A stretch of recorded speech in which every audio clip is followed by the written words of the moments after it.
have a nomination for chair, and I would recommend Tim Janacek. A second.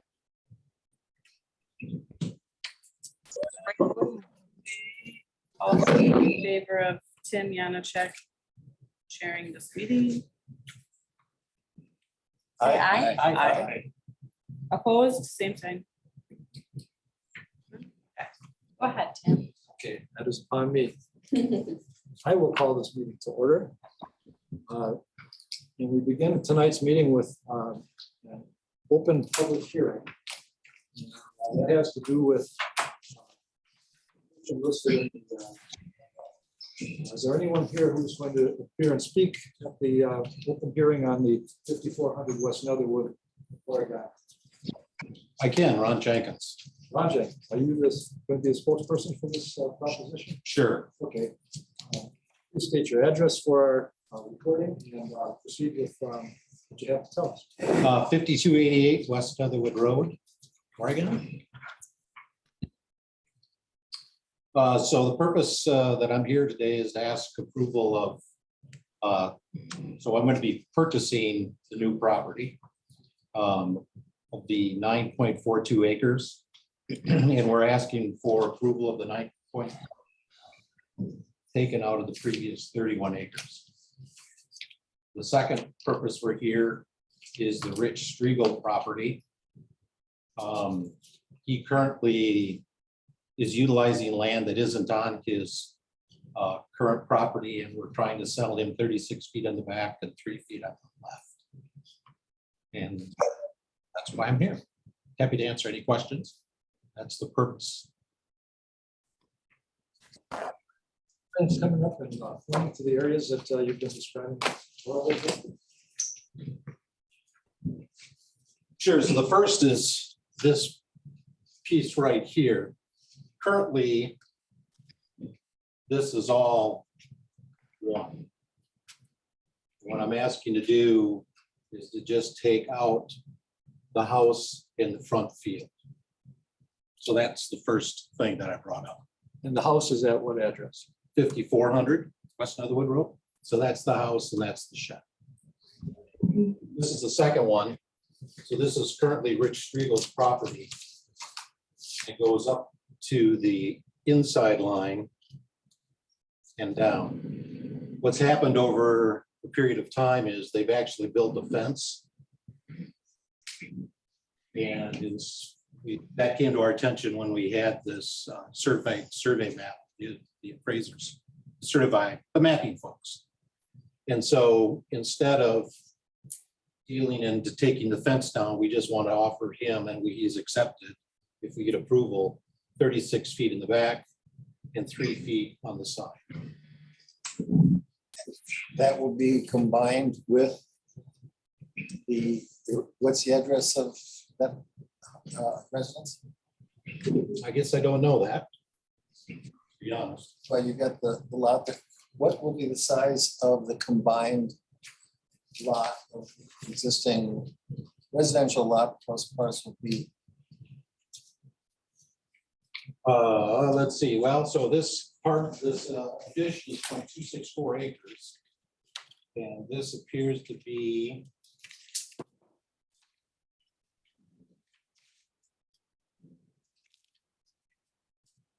I don't think it's listed on here, is it? Do you guys see it? Right down the bottom there, Ron, doesn't it say 3 right above DOB right there? Yeah, that's 3.0. 3.0 plus the 36 feet in the back. So that parcel will be over 3 acres then.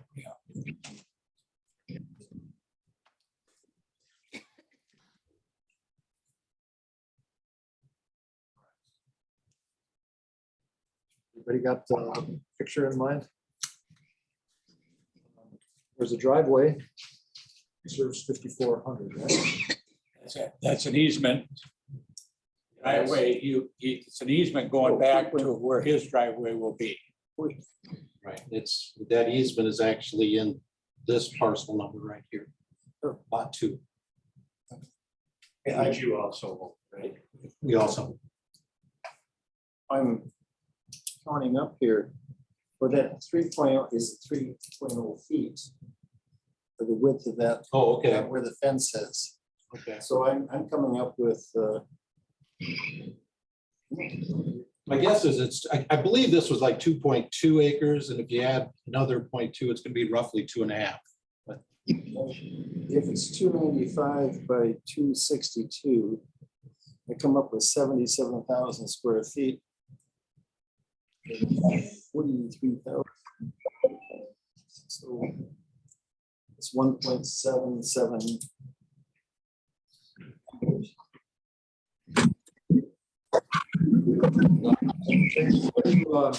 What's the overall, what do you see as the overall purpose of these changes that you're? So the rest of the property is owned tandemly with my sister and I. So the rest, and so what we're doing is we're breaking out the 9.42 acres that'll be bought from me. I'll be buying it from my sister. That's correct. Okay, so that would be yours. Yep. And that has the house on it That's correct. and some of the farmland. Some A little bit of the farmland, yeah, 9.42 acres total. And the rest of it, what's the plan? Ag land, we currently rent it out, and our intention is to continue to do that for the foreseeable future. Is this in a, are you aware of what the zoning is for that?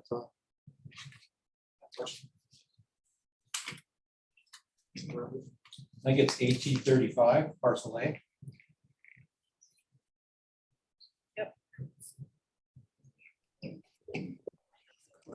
Just trying to split off parcel. That's correct. I mean, so parcel B, let me clarify that for you, Tim. Parcel B, that extension for string.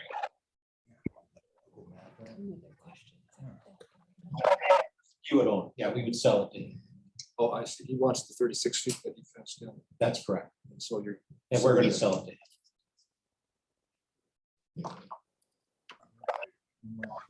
him. So any questions? Arlen? Okay, I just ran through the calculation and B with Mr. Striegel's property, the Striegel property combined come up to 2.05 acres.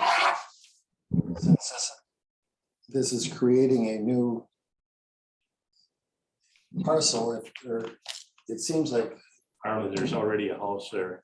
I know, I realize, that's why I went by there to verify, that it's already a house there, but we're creating, you're combining parcel B with that other property. Just enlarging the lot. We're just enlarging the lot by 36 okay. feet in the back and 3 feet on the left. But we don't have a certified survey that has them combined.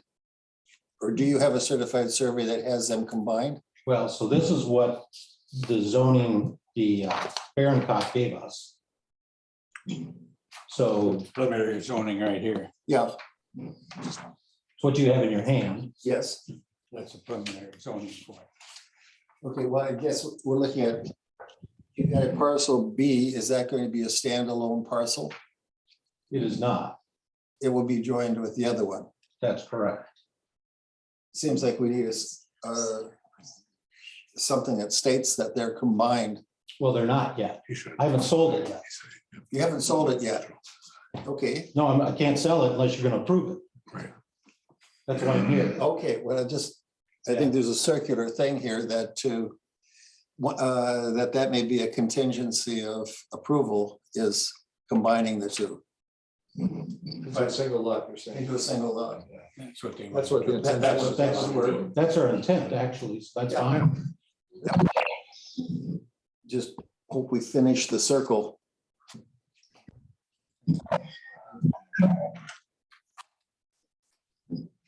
So no current plans to change the use or zoning of the remaining land that That's correct. is left behind when you take the parcel A out. That's correct. Anybody else have any questions? Doesn't matter to us, I don't think, but I'm just curious why you didn't include your driveway in this.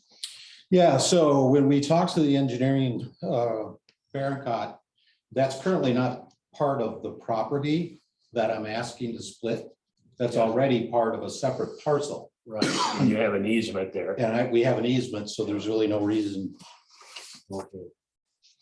So you and your sister currently own that together and you have the easement. That's correct. Okay.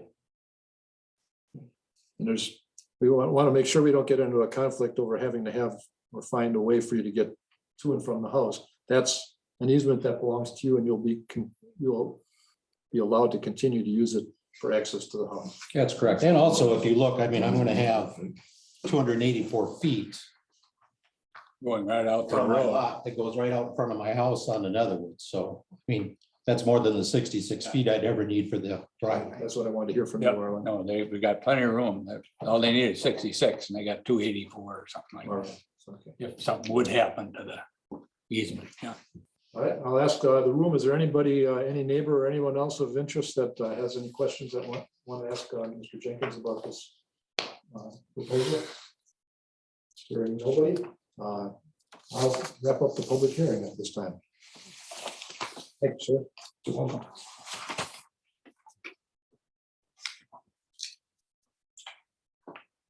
All right, now I can call the official regular meeting to order. Stephanie, would you conduct roll call for us, please? Okay, Brian Duffin, absent. Sharon Christensen. Here. Arlen Kai, Here. Dave Hageman. Here. Andy Blumstrom, Here. Arlen Christensen, Here, Tim Yanashek. Here. Thank you. First matter on our agenda for the regular meeting is the very matter we addressed in the public hearing. And that is the motion of Mr. Jenkins for 5400 West Netherwood Road. Any members of the Plan Commission have any further questions? Anybody I don't. foresee any problem with this proposal? At this time? Only the making sure that those two parcels get combined. You're talking about the 36 feet plus the, Yes, that, your understanding, Mr. Jenkins, is that would be part of the, That's what this is doing.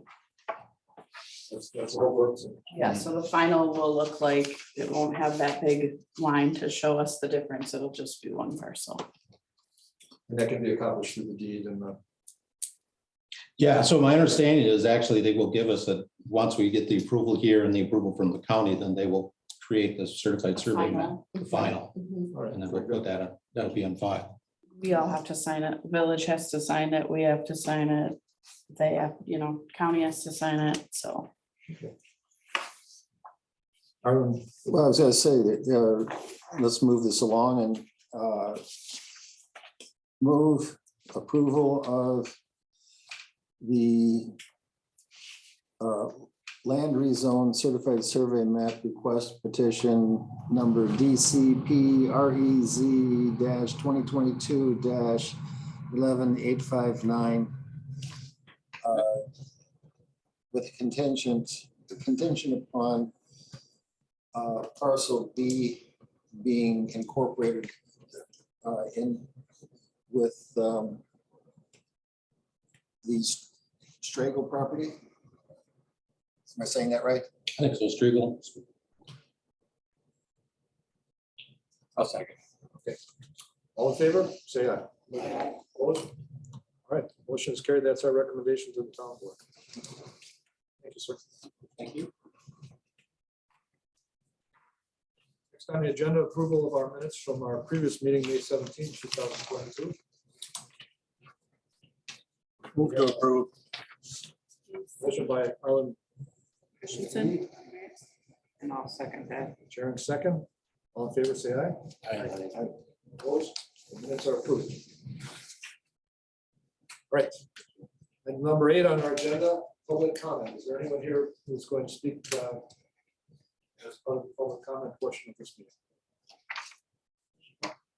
I don't know if this is appropriate or not, but what's that? You raised us. Oh, you raised your hand. Go Go ahead. We're here only because we heard through the grapevine that can't think of his name right now, he's trying to get 9 acres and plot it off so he can put out another home on it or something. What's his name? Root. I was curious as to how that would happen.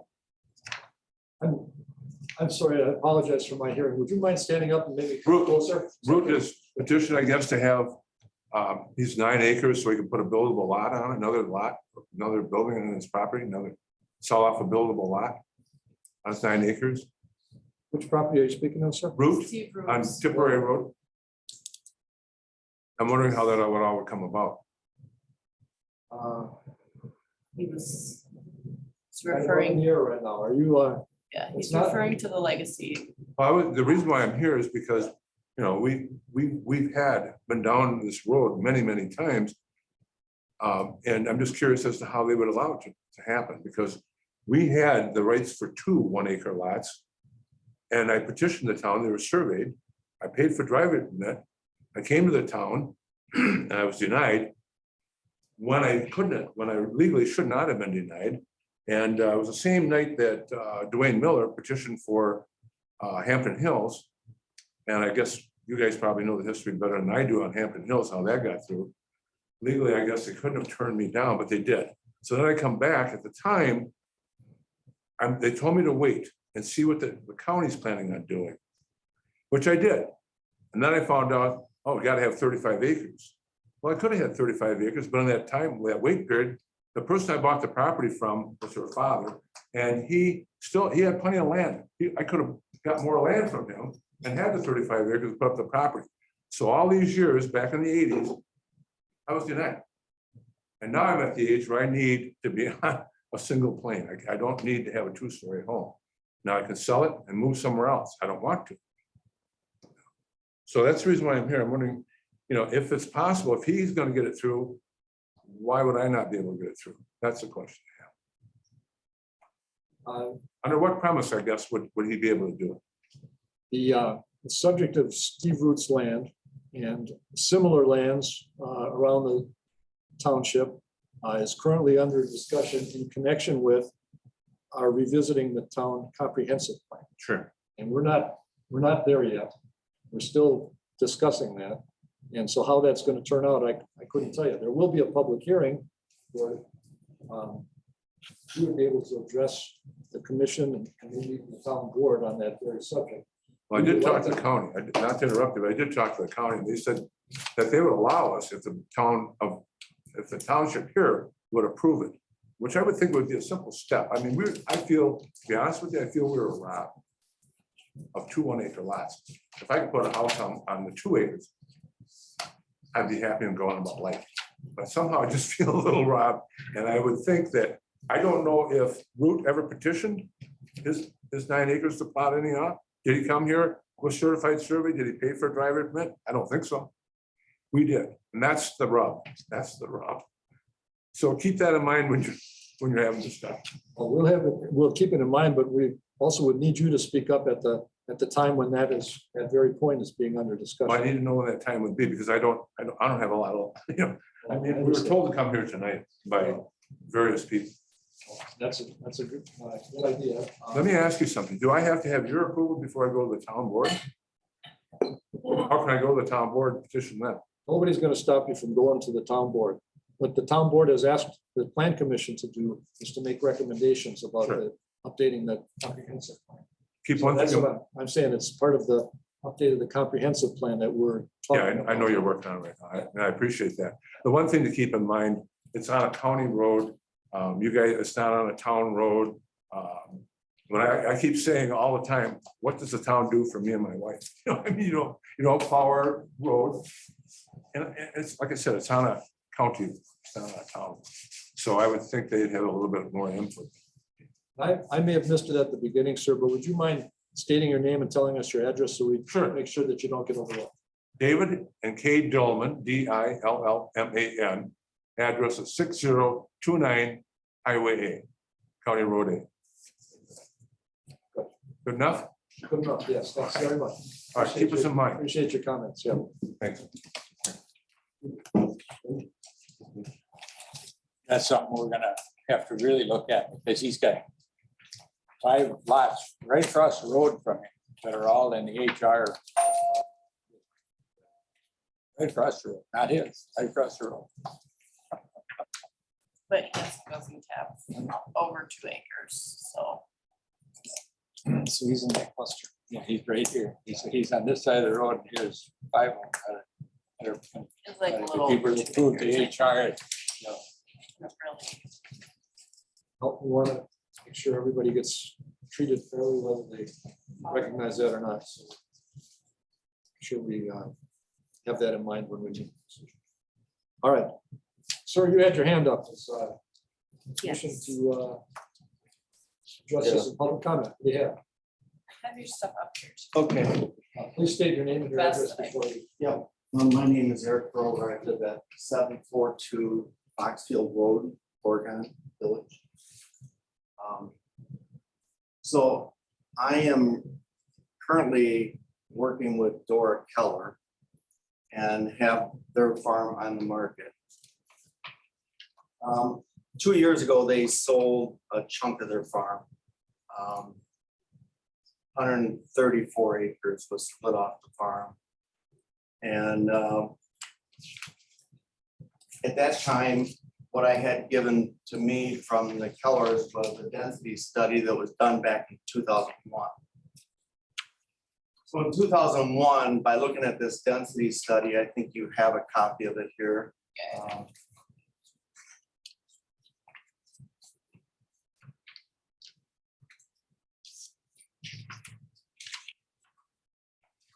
So this was done in 2001. The reason why it was done is back in 2001,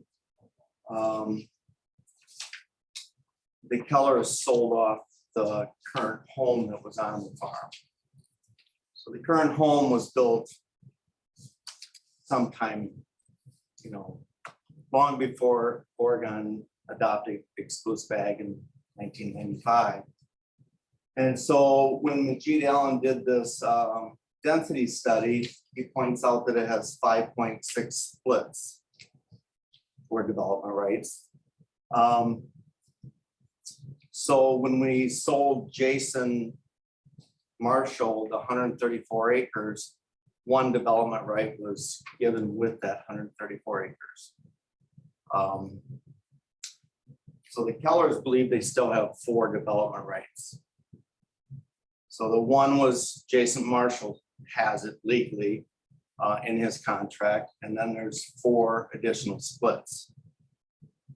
So I'm really just here on a preliminary basis because I'm marketing the property, and we're marketing it that it has this remaining 61 acres has the remaining 4 splits. I sent all this to Majid Allen just to verify with him.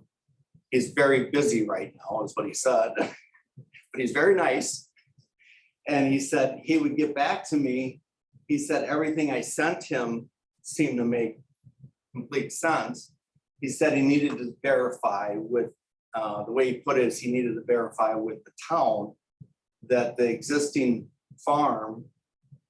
farmstead was grandfathered. And it wouldn't count as a split. Does that make sense to you? So, and I think I called in and asked if that was still part of your, current land use plan, that a home that's on 100 acres prior to 1995 was considered grandfathered, and then so you take the density and you divide it by 35, and that's exactly what Majid does right here. So he took this farm and he said 196 acres, so it's 5.6, so you round down to 5. So I'm trying to verify that there's 4 splits. That's what the Kellers believe they have. Because 1 got given to Jason. So there's actually 5 that haven't been used. Jason has 1 of them and the Kellers have 4. So that's the first part that I just wanted to bring up and make sure that I'm on the right path. And if you back up to The back just this drawing. drawing right here. So If you drop this down a little bit. Here's the neighboring properties. Keller's property starts right here. So if you drop this down. The other way, I mean, up. Okay, so this is the Keller farm, this piece here. Right here and all this. So 134 acres got sold off. Jason Marshall owns that now. And he has one development right that goes with it. And the county tracks that. I'm sure the town does too, but Jason legally has one of them. The other four, the intention is to put them right here. 1, 2, 3, 4. This would be done through the steps of a CSM, 4-lot CSM. This is 61 acres right here. It's all currently PF 35 right now. But with the 4 development rights that the Kellers have, these would be the 4-lot CSM. This would stay FP 35. The reason it would stay FP 35 is it's over 35 acres. It's actually 38 acres, this piece right here. So this is a 3-acre lot, 3-acre lot, ballpark, and like 3.5. This one's just over 4. And then this lot here ends up being 10 acres. So that's the petition that we're looking at taking forward to the county. The steps that I would do is apply for that petition with the county. And then I would also do the application with the town and come in front of the planning commission with a formal preliminary CSM.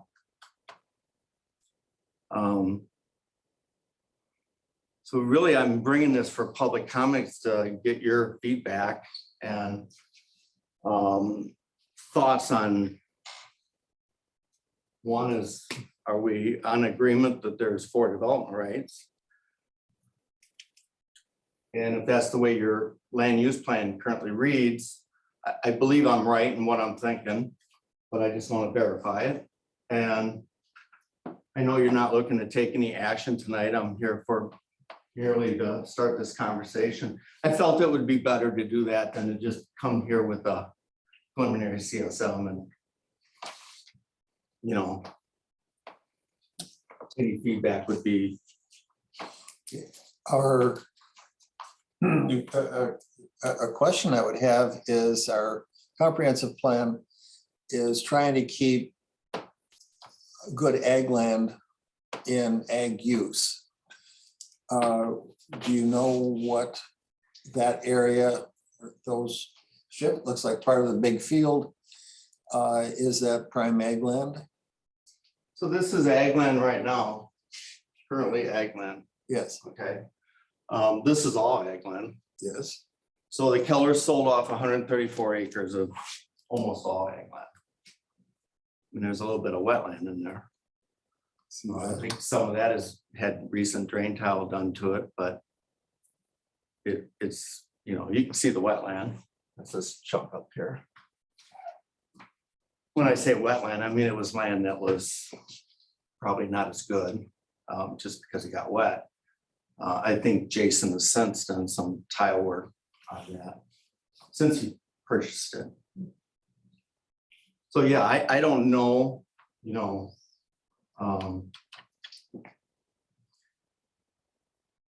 Eric, how much land does Kellers actually have there now after you separated the Kellers own this 61 acres right here. 61? Oh, yeah. So there's about 30 acres of woods. There's a real small field here, it's probably 3 acres. There's some woods right here. This is a little bit more sloping. A little bit of a, you know, on the maps with Dane County, there's a little bit of a waterway that runs through here. They used to call it Allen Creek. I was out there, it's called Dry Creek now because That's, But it is a waterway, you know, that's all Jason's land now, is it? it's all Jason's as of 2 years ago. Even where the lots are? No. No, she kept them Sellers all. decided to sell this for different reasons. And they kept this. And then they came to me here 6 months ago, 5 months ago, and said, we want to sell the rest of the property and we want to sell it with its development rights. You know, they had a 200-acre farm roughly is what it comes down to. They have 5 splits, which is the bigger value of their farm than it is their, you know, ag production. Which is, I guess, the same with everybody. So, But the woods and that behind is theirs. yep, it's all there. It's just that it's So they're hard to gonna, build back here. they're gonna landlock that Well, this piece will end up going with this piece, all through the woods, all of it. all the way back in hell, huh? This will all stay together. Oh, I see. So lot 4 is gonna be a huge lot. Well, it's gonna be 50 acres. It's more of a recreational piece than a building site is what it really is. And some of this will stay in ag production, no doubt. I mean, you're not gonna put a house here and just have a 5-acre or 10-acre grass lot.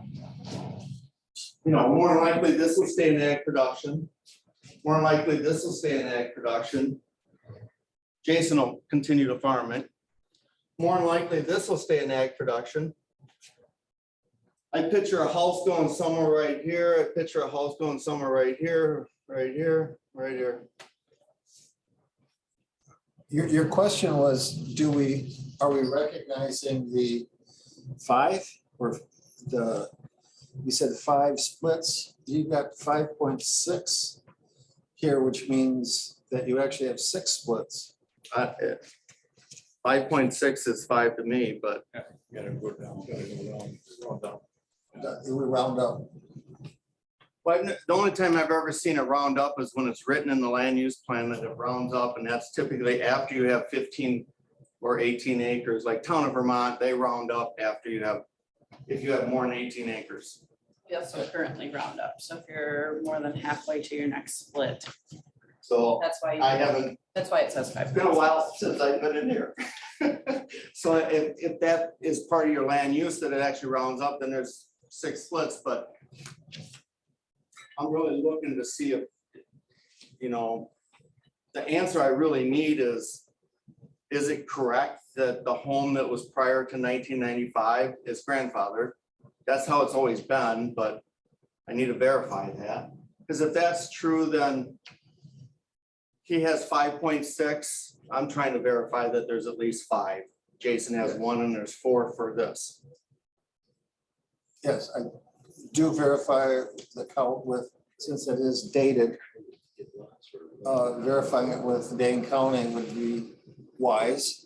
Yeah. But it appears there's 6 splits somewhere Okay. in some way here. The one has been sold, a chunk of the property, and that you have the documentation that shows that this has been, Yeah, we have the documentation. There was an attorney and the involved. others splits have remained. Yep. Then verify with Dane County. Or update, this was dated in 90, let's see, Yeah, that one goes 2001. 1. Yeah, so 21 years of update would be good. Yep. So Eric, to answer your question, that existing house does not count as a split. That's there. That's grandfather. So that answers probably the big question, because the worst thing for me is telling people something and then afterwards I'm trying to, you know, it's hard as the real estate agent or anybody out there to, you know, you have to interpret it and make sure you're interpreting it right. So that's one thing. And then I kind of want your feedback if there's any way I can.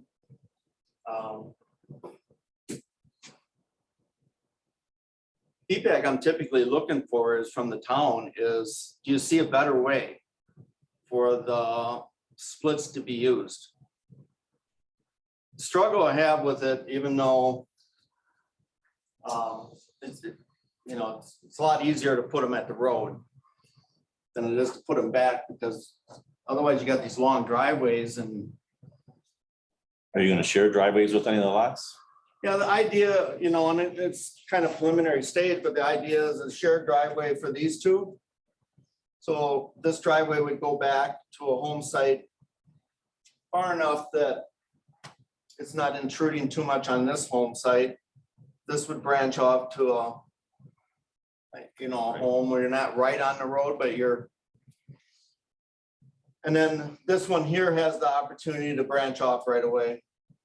You know, so two shared driveways, so you have was a little less intrusive out at the roadway. Lot 4, how wide is that little L down at the road? That's a good question. So when I It's made, gotta be 66 feet is what I'm. yeah, I made it 100. I made it 100, okay. And the reason I made it 100 is because as you all know that whoever builds here, if they start to intrude on the 20,000 square feet, they potentially run into a situation where they have to have stormwater management if they break over that 20,000 feet, which they might. You know, if they put a house, they end up putting a pole building, and then they got a driveway, they might end up getting close to 20,000 feet. And if they get close to 20,000 and the county wants them to say it's over 20, well, then they have erosion control and stormwater management. And they might need some area here for just holding water on their, meaning a small pond. They're not like, they're more like a, I hate the word pond, but that's what they call them. Yeah. From the road to number 4. If that's over 800 feet, then you gotta have bump outs too. Yep. And that's nice to have the extra feet too. Yeah, right. Well, that And makes more difference to your water or management too, because it's more hard surface space. right. Where does Jason come in now? Where's the field drive? It's been a while since I've driven down there and I can't picture where Jason's coming to This his side of the equipment. house. So Jason comes in right here. Okay. So there's a field road that comes in right here. And then he also, I believe, comes in from down here, but I know he's got one spot right here. And that's probably what he mainly uses. Down across from number 4, potential driveway there. Looks like there's a farmstead there. There's a home there. They got driveway coming out right there. Yeah. Yep. Otherwise, there's nothing on this side of the road here. It's pretty visible. I mean.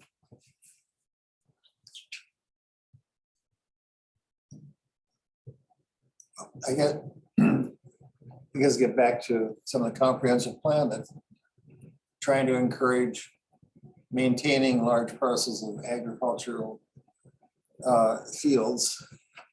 This is chewing up a lot of frontage there. So it's, I think they did a really good job. If we back up 2 years and we look at what the Kellers did, they did a really good job because they had 200 acres and they didn't break it into, you know, 25 and 35 and 40 and put one house on each one of them. What they did was they did what most people want and they clustered and they kept it. And they figured Jason's other lot would go potentially right here because there's really not another good spot. If you get up here, it gets a little wet. You know, so they were gonna keep this lot and they ended up, you know, we convinced Jason that he should keep one lot for the farm potentially, even though he might never use it. So in the big picture, you know, for how much ag land they had, I think, you know, 3 acre lots, 3.5 acre lots are small, not, you know, just they happen to have 200 acres.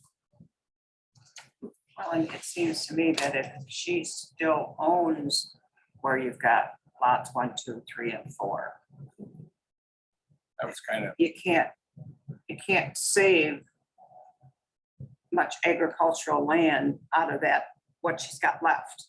Not I mean, really. you can't reconfigure 1 and 2 to save more agricultural land. No. Because then how are you gonna divide it or how are you gonna lay it out so it's usable for somebody Yeah. other than Jason to buy it back? Right. it doesn't, And you gotta keep your value up. I mean, for your seller.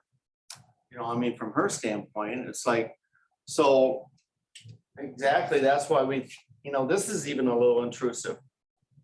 For the person that owns 50 acres with the house. This one becomes a little intrusive on this one.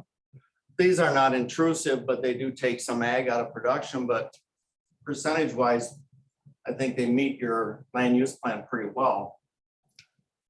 Very good. It just seems to me, and correct me if I'm wrong, if you'd have done this when you sold the rest of the land, there'd been no problem. Now to come back 2 years later and say, I want these lots based on land that I used to own, that's gonna set a new precedent here. I don't know that we've ever did this before, based on land you used to own. You don't own it anymore. So right now, we've been basing everything on land that the people actually own. And now you're asking us to okay lots on land that you used to own. Well, It's a new concept.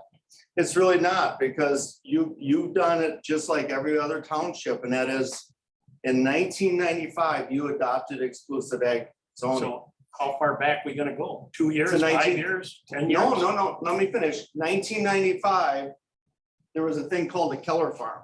Yeah, It was 196 acres. That's what Majid looks at.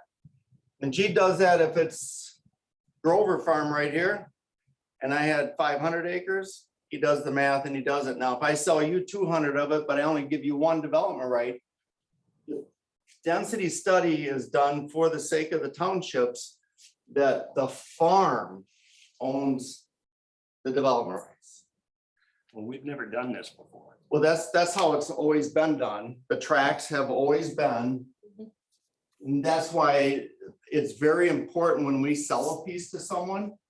If I sell you 100 acres off a 200 acre farm, if you get 2 of the development rights, there's a better value than there is if you only get 1. Okay, here's another concept. Keller's own more land in Oregon Township. They could get those lots based on land they own now. But land that they used to own is a whole new concept for me, at least. You're basing, where are you gonna go back? 2 years, 5 years, 10 years? No, every township goes back to when they went exclusive ag zoning. Well, we've never done it before. It's based on what you own. They still own that. They still own that. Yeah, they still own it. They No. own the development rights. Jason too. Marshall owns the 100, he only owns 60 acres, and now he's asking for 5 lots on 60 acres. no, he isn't. She is, there was 5 lots for the whole parcel. Yeah, but that was 2 years ago. He sold the land to Jason Marshall 2 years ago. With 1 lot, which meant she'd still held on to. Then that would the have been the time to divide the 5 lots. Well, maybe. Well, she that's the wasn't reason ready why yet. attorneys step in and they do a thing called allocation of development rights, and the attorney did that. Jason got 1. From a township standpoint, I'm not here to say right or wrong. I'm here to say that as a seller, whether it's you or me, and we're selling our property and it has development rights, as long as it's all consistent within that farm, I'm not disagreeing with you. I'm just trying to make reason out of it. I'll give you an example. I mean, there was a day when I bought Stoughton Farms. Okay, Stoughton Farms had 15 development rights.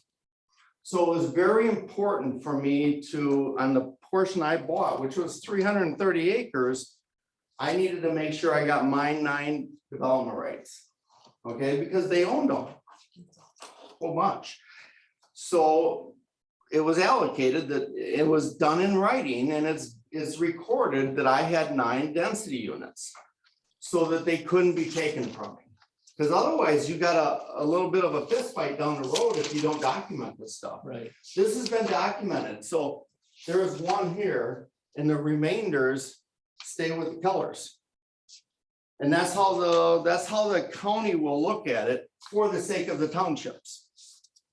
I mean, I've had this in numerous townships. Okay, well, it's never came up here before, to my knowledge. And I've been here since 1995, I know. but it's a whole new way of looking at it. And it will set a precedent for the future, because 10 years down the road, somebody will come in and say, I owned this land 15 years ago. And now I want these lots. Well, And then Still own them, there'll be an issue of how many did you actually get when you sold the rest of the land? see, we covered all that. Okay, See, I agree with you, but let's say I'm selling your farm. Let's say you own a couple 100-acre farm. The only thing we could have done different to make that be better is we could have come in here and said, can we have your permission? We're selling Jason this yeah, 130 acres with one development right, and we want to keep the other 4 here. that would have been that time to do it, you know, to me. But we did do it. We just, there's nothing in your land use plan that says we have to ask for that. It's not in there. It's just not, you know, I mean, And they're I'm smart, not trying to make it wrong. and they're smart because they've already sold the land. They don't need any more income for that year. And now that they sold something last year, now they can sell more. And it ain't gonna cost them so much. Yeah, And they I didn't, would do that too. I may have found something here on page 72 of our comp plan is tracking of splits. That on that page, it seems to imply what we were saying. That it can be documented, the splits can be documented for development. This is happening kind of quick. So yeah, I don't mean that. And I appreciate what, If it's Mr. in the land Blumstrom use is- plan that they can do that, then I have no problem with it. Yeah, well, let's, right now, I think he's got to clear the density with Dane County and that you do have some legal documents to be tracking down. And you've given us something to be studying here for tracking eligible splits. one of the reasons why that they don't do it, you know, I've run into this in other townships. And everybody adopts exclusive ag zoning at a different time. Meaning Rutland was 1978. You know, Vermont Township was another year. So Oregon was 1995, and that's what Majid looks at as of that date on that density. But what I run into is like out in Vermont Township, we had a farm for sale and a piece was sold off and they had their development right and they built on it. The neighboring piece, there was conversation that they wanted one more for their child. So there was this conversation that took place, no documentation. So the neighboring piece was the large piece, and their land use plan reads whoever has the larger piece, if there's no documentation, they own the rest of the development rights. You know, which is, it was a kind of a tough situation. So again, I understand what you're saying, Andy, and you know, I thought we were trying to do it just right, and that was, we knew that there was a density study, and we knew that we didn't want to give them away at the time, because the Kellers really were just looking at selling most of their ag land. So hopefully at the end, when you look at how it's written, you know, the Kellers are fine with the fact that they got the density units still with them. And they tried to protect that. But I hear what you're saying. Well, I'll have to read what he's talking about there. This is just a new concept for us. I've never seen it come up yet. Andy, would this be any different than a farmer selling his splits over 10 years, 15 years? Yeah, but he owns the land. Kellers still own They this. don't own the land anymore. Kellers own 1, 2, 3, 4, and the greenback. But they don't own enough to split 5 ways. You know, they did in the past, but not now. That's my point. And if it's covered in the plan, I have no problem. So as long as it's not documented, like you said, you know, but it's just something we've never did before that I can ever remember. Come back 2 or 5 years later and say, I got these splits, although I only own, you know, 10 acres and I got 5 splits, you know, or whatever, you know. So we've never had Probably that. have density studies. and keep track. This will be the first time. Like I say, I can't see any different than selling all these first and then selling the land later to Jason. Yeah, that's the way it's always went. Well, yeah, but it's gonna be the same Well, thing. I understand. Yeah, But I'm and just saying that if we I don't do know this, if it's ever gone the I other thought way it or would be not. setting a new precedent, but if it's covered in the land use plan, we're not setting any precedent, it's covered. I If you're read sure it, it's, I read it quickly, okay, very well, quickly. we'll read it again and we're not acting on it tonight. See, the interesting thing, what you're saying, Mr. Blumstrom, is also is if you do a density study right now and you put the documentation in front of Majid, that one was sold here and they only have one, and that's a recorded document. It's goes with the deed. That's the purpose of it. Jason can sell this and it's gonna say right on there, you got one density unit. But Majid doesn't look at today. Majid looks at 1995. And if there's 5 left, he says this portion of the farm has the 5 or the 4 or whatever it is, you know. But I understand, you know, it seems kind of messed up that you could, I don't know which is, you know, right or wrong, but When would you be looking at bringing this forward to us? so I'm gonna be on your next planning commission meeting In July? in July. That's the attempt. If you've got suggest that you have the legal document, opinion from Dane County, and we have page 72 to as homework to read. It'd be a great surprise to Jason to find out he's got unforeseen He knows better. live development He'd rights. probably love it. Yeah. He's like, hallelujah. So then Derek, lot 4 is gonna be like, I can't think of the term, their county's current zoning. Used to be a. So these would be RR, I think these are RR 4, up to 4 acres. Right. This is Is that RR also. There's 2 different zonings. One that allows for a little bit more livestock. Rural mix is the other one, Yeah. rural Yeah. residential and rural. But they're pretty similar. Yeah. Yeah. So I want to break this news to you now versus later, okay? Since we're already in this conversation, even though it's really not anybody's business, but I think it's appropriate. So this was brought to me because back when I sold this, I expressed interest in this, okay? So the Kellers are under contract with me to sell me the 61 acres. I don't want you to hear about it later and say, well, why didn't you tell me that? I'd rather tell you now. But the reason I'm mainly here is to verify a couple things and then to get your feedback on, does the layout work for you? Is there a different layout that you think is better? My intentions are, the reason for purchasing it is to keep this portion of it for my homestead. A lot of deer back there, What's that? a lot of deer back there. A lot of deer back there. So I've been told. I've never been back there deer hunting.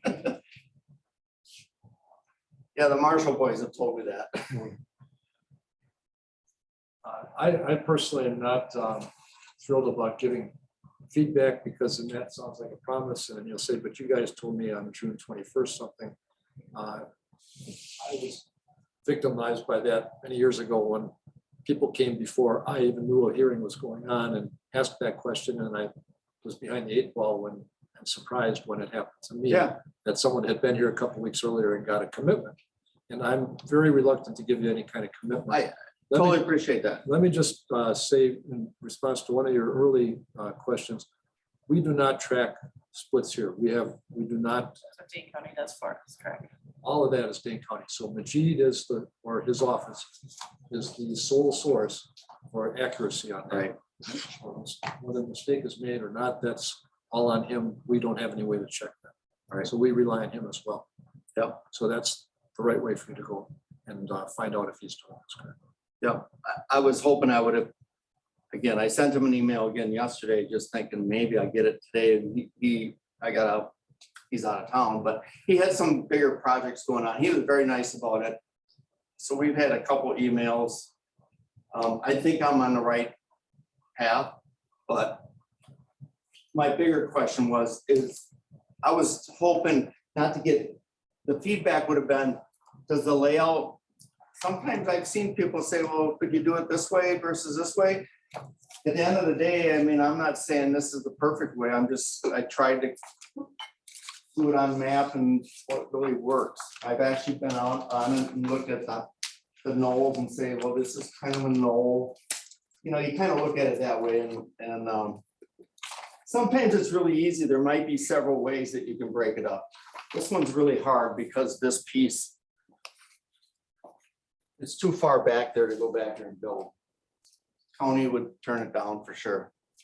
Well, if any commissioners have any suggestions, you'll have to take them strictly as that, their personal Yeah. opinion without any kind of commitment or promise attached to it. Anybody have any thoughts they want to express on that? You've been working on this for months and we're seeing it really in detail for the first time. And I didn't want to drop it on you like with a preliminary CSM. I've done that before and it's like, it ends up getting delayed anyways, because you need more time to look at it. Yeah, we appreciate that. Yeah, so I just felt it was worth coming here today. Okay, we've already got homework thanks to your presentation. Okay, thank you very much. Appreciate it. Thank you. Any other public comment? Moving on to item 9 on the agenda, review and possible action on the updated land use plan. Let me start this discussion. If any- Take care. with- Is there anything else anybody is waiting to hear from Brian Standing in response to any of the questions we put? I think we're getting close to send something to the town board for his consideration. Can I interrupt for a second? I gotta go. So I just thought of something just as he's walking out the door there. He made the comment that he's gonna buy that piece of property. So can he buy that 61 acres With every split that she's. with every split that she's given? As long as it's written in writing, because he don't own that land then. I mean, he's owning the land, she's not owning it. Really, her split's not his. You Well, it can. depends on if he splits them off first under her name and then buys it all. And I just thought of that. I mean, it's not gonna be his. He's gonna buy the property from her, that 61 acres. And then he'll get just like Jason got. So he'd have to get a legal description saying that he gets her splits. It's almost like transfer development rights, just, Yeah, I think this is it's in, okay. we got that page 72 Sure. to. I'll have to read that, but I study just thought that. that he's not gonna. If he buys it, he truly doesn't have enough splits to do it, But if he. but if she's gonna transfer them to his name, Right, he's buying that. we've never had that happen before, like Andy, we've never had that happen before. Well, It's going. Yeah, yes, we have kind of, look at the Denton property. There, one of the Dentons has the remaining split. The rest have been used up. So one of the other people can't use that split. Yeah, but they owned it though. When they split that off. Well, Dentons not owned each it when they split individual that. one, the family, the The Ethel did. property. Right, Apple did. But here it's changing complete ownership. I mean, okay, I just. People are gonna die, their new owner's gonna I come in. understand that. I'm just thinking that, if he don't have the land. but in he's his gonna. name, But if he's she gonna buy that gives him the land. splits, if that's legal, then sure. Yeah, Well, it she'll is sell because, it. because she already owns those splits. Now, Actually, she does have 6, so I mean, she still has one right right, to a lot that can go to another piece of property. With the Anderson rule, couldn't she move all their other ones down there too? she could. Yeah, she can do that. So- But that's not what he's asking for. No, it's No, not. but- I agree, But he I'm could, just saying. he could come back and ask for Yeah, that. he could. They say there's a storm coming and I got me sitting on wagons, I gotta get him in. Oh, So, There is. see you guys later. Let it rain. I know, but I get wagons in first. See you guys. Bye. Where are we? You were starting to say, Land use plan. You think each of us have the questions that we wanted Brian Standing to answer? Do you think you've received answers to the questions? Thought he was coming out with a hard copy of his answers. You got an email. You got it right. it's in the packet. It's in the packet. We ain't ready yet, huh? Wow. Ah, Is it the same email that you sent out a couple weeks ago? It's the one that, Yeah, there you go. the one that with your guys' questions from the work session with his answers in blue. Yes. Yeah, that, and that went out in May?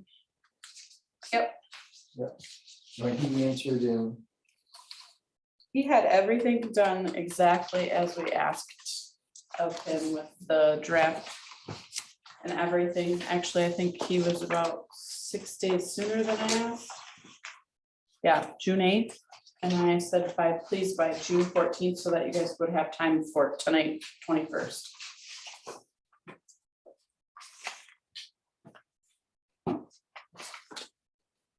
Speaking for myself, I got all the questions answered that I wanted answers to.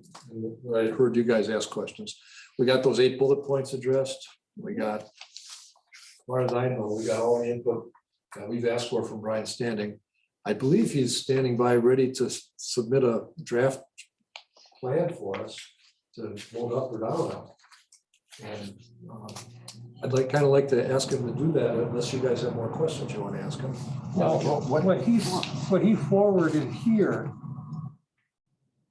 is, I'm assuming is like a draft, Yep. Yes. That's what I'm thinking. but he copied this, so we're basically using the town of Cross Plains as a Right. plan, because Cross Plains is referenced twice in here, Yeah. so. Yeah, there's some That's what I want typos. to Yeah. find out is there things in here that, you know, maybe we don't want? Or do we want reworded? well, and there's also some things on, I caught the Ice Age Trail. We don't have an Ice Age Trail. Oh, that's correct. That's the other topic. Or we, in the Cross Plains was listed on pages 29, 16. I guess my point, Tim, is I don't know if he's ready to do something, because if he uses this, it's not good, the way it sits, without some editing. I noticed a couple other things too that, like that I consider them typographical errors that if he goes back through it line by line like he should before he gives us his final copy, he'd catch them himself. But we can help him if you guys can tell me what you see that looks like it doesn't fit, and I can pass that on to him so he can be sure to include that. What I'd like to see is a draft from him that we can either vote on up or down, or make changes before we recommend it to the town board. Okay, something that was in what he submitted may have been part of a taken, lifted or stolen or trying to get consistent with other towns, and it has Cross Plains references in it. Those are certain little flibbits, but there's an awful lot of good things in here that I'd like to be seeing the maps that he has, because he's starting to go through the specific plan areas in a little better detail. Where if somebody's coming in, that they get ideas as to what it is they can do with their own land, or somebody coming in targeting that they want to do something for development. What we have, like on our page 35, we have the egg transition areas. That's something that should be around the village right now. Correct. Every one of those kind of peachy colored things there isn't that egg transition? Oh, We have a lot of egg, Yeah, that is that transition on the south side of Lincoln. yeah, where it's around the So current- village. There was so- also, Yes. and some of the other, this is like the new one. Is this the, this This is is the his new one. draft of like the one that he's Right. proposing, yep. currently, there's an awful lot of the other areas that have the egg transition that I found extremely confusing in our current comprehensive plan. So if that makes sense, as far as being an egg transition and clearly stated. And it gives other areas as to what could and should be done. in principle, I think there's a lot of good stuff in here. The way this is formatted. To what Sharon has said before, can we get this damn thing simplified? I was looking at the 10 pages in our current plan under section 8 to 33 here and go, what happened? So, and then I started seeing that there's a lot of things in here that are actually in other chapters of the current comprehensive plan. So I'm very eager to see how the whole plan comes together. My goal is to see that it comes together. We can either agree with it, disagree with it, change it, put it up or down. I just think it's time for us to get some kind of plan in front of us that's the whole thing from beginning to end, that we, because we can't send one section to the town board and then another section. Send the whole plan. Yes, me too. Yes, me too. Were there areas that you guys had requested out of the bullet points that we add that language into this as you requested to add it in there that you guys have issue with that in his draft? One subject that's, big subject that's up in the air was alluded to tonight, and that is, what is the beginning date we're gonna use? Use 1995 for this legacy starting period, or are we gonna go back to 1981 or some other date that we came up with? I believe it was 81, yeah, another one, yeah. which would address some of the citizens' concerns, but not everyone.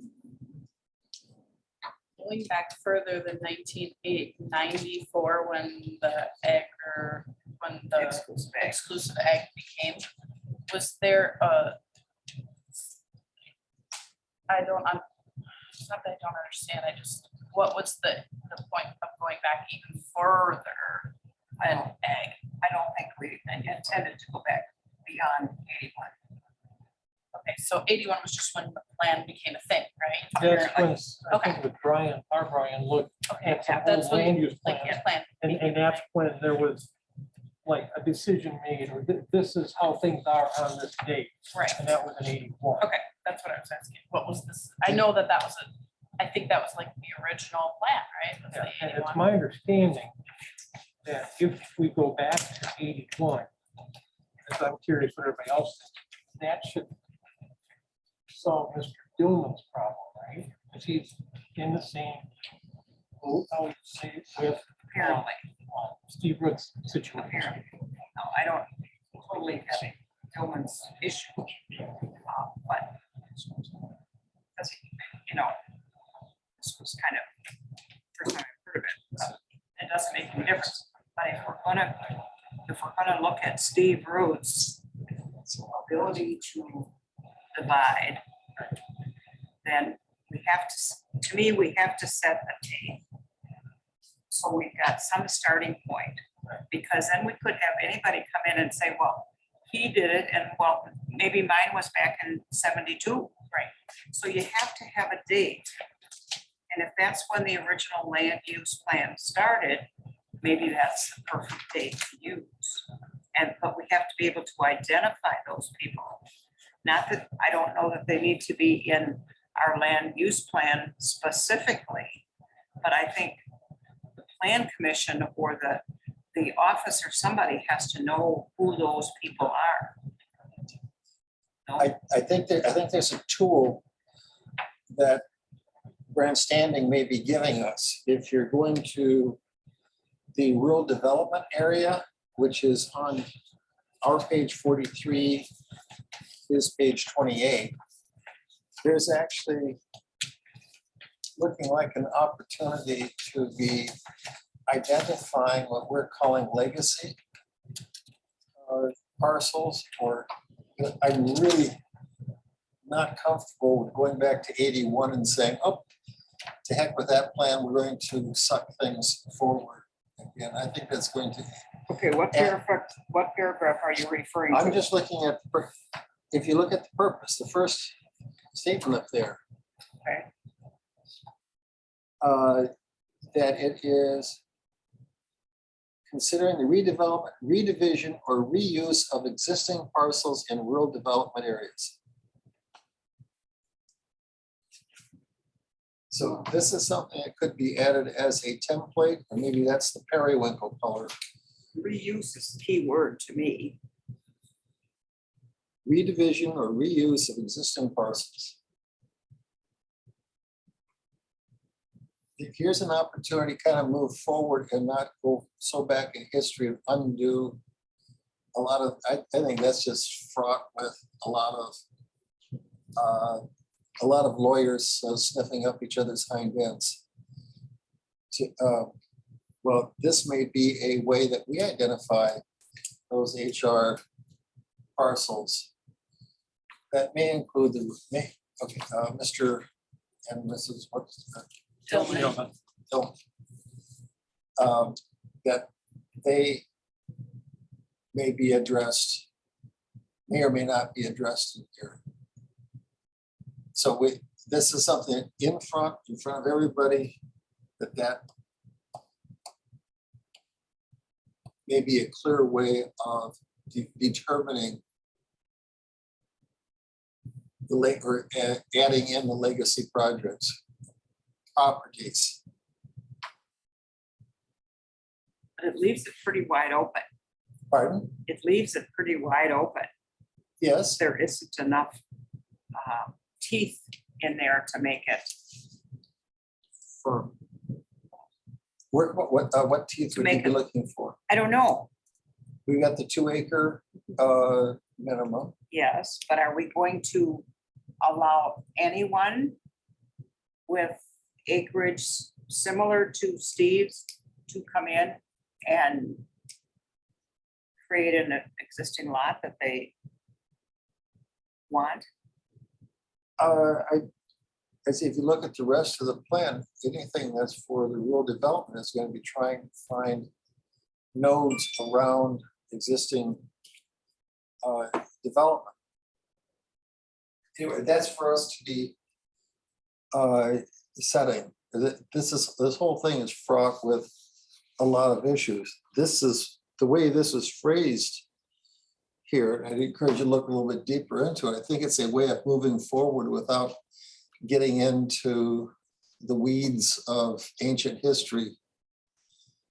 Which, But I think, Aaron, you have to go back, because that's kind of what we were talking. If you go back and look at our 8 bullet points, we were trying to find out, we have been calling it periwinkle. We said, well, you make your map and you call it rural development.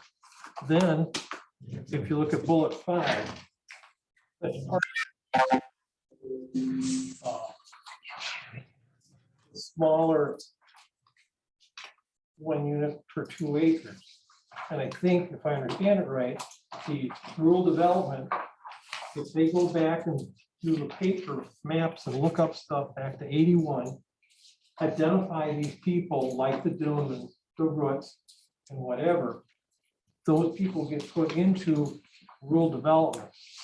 That allows them then to do their smaller division, unlike somebody who wouldn't have that capability, who bought after 81. Rain out there. So oh my goodness. Get the windows open, anybody? I hope so. Oh, but when did this come? Oh, look at that. Wow. I didn't notice that either. so that's what I'm Well, thinking. I think we get wet trying to close the windows. I don't think Wayne got his That's hand. unbelievable. What? I don't think Wayne got his hand looked. No, I don't think so. Okay, Dave, you were saying? Well, I'm thinking that's maybe our answer to what we're discussing, is that if they go back to 81, go through the paper maps, find the people that had, the land enough to do the smaller lots, the not 1 per 35, but like Steve says, he was told, or his assumption was, or the way the plan was in 81, that he could subdivide. If the county is going to go back to 81 and look at the paper maps and find those situations, and that's what we call rural development, then those people that land in rural development on the new comprehensive rural development map then have the ability to do that. So my thinking is when this is done, we would see Steve Root's property in a rural development area. If we Does that want make to, sense? if we all say that's right. There's a piece that I got. I bought 1 acre in 80, oh no, 60, what day, 75. And then I bought 5 more acres onto that later, so I could put up a shed.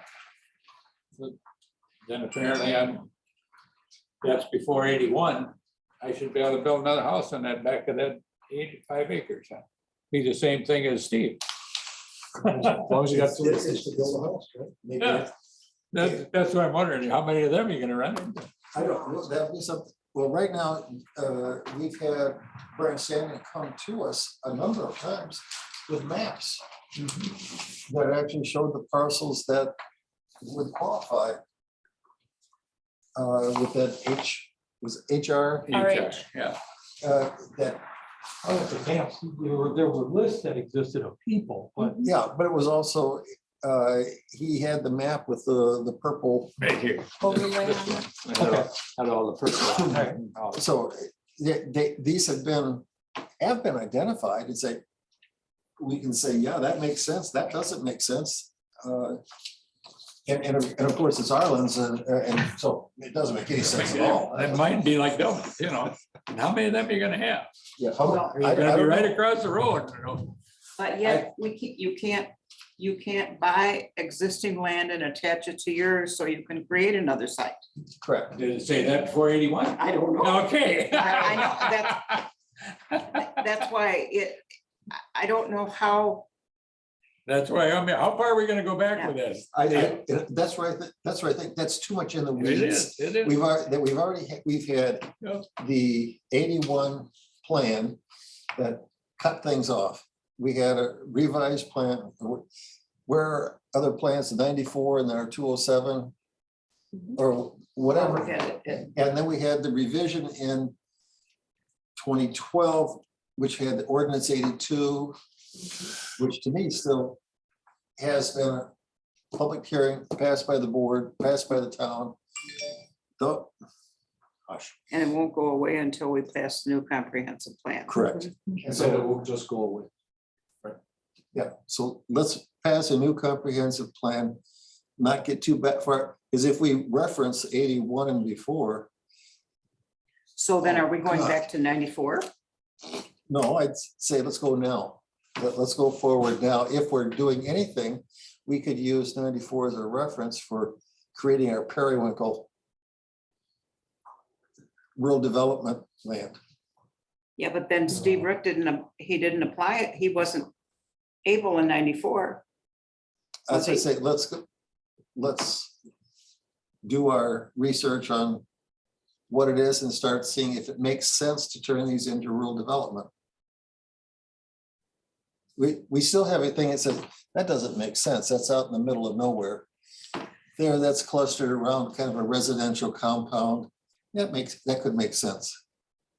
And you might as well go to 22 and just start case by case after that. And if somebody Not wants, have if somebody any of wants, this, you know, if somebody wants to appeal, right. they have the. it's Why up go to back the- to 94? You might as well stay at. Then you come in with an appeal and say, I would be periwinkle. And make your case, but it's up to you to do that. And that may, I think that's gonna be a far better way of doing it. Anyway, there's some good things in here. If you look at those 6 divisions, their rural development areas or their land use areas that he outlined here, they kind of make sense that, yeah, we could put them on the map and they make sense. This is kind of tough right now. We gotta pick a date, right? Isn't that, No, I don't I don't have to pick any date at all?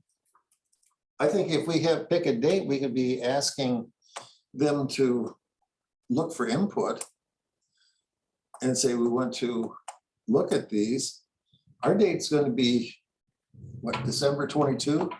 We're gonna set a date and say, this is what it is.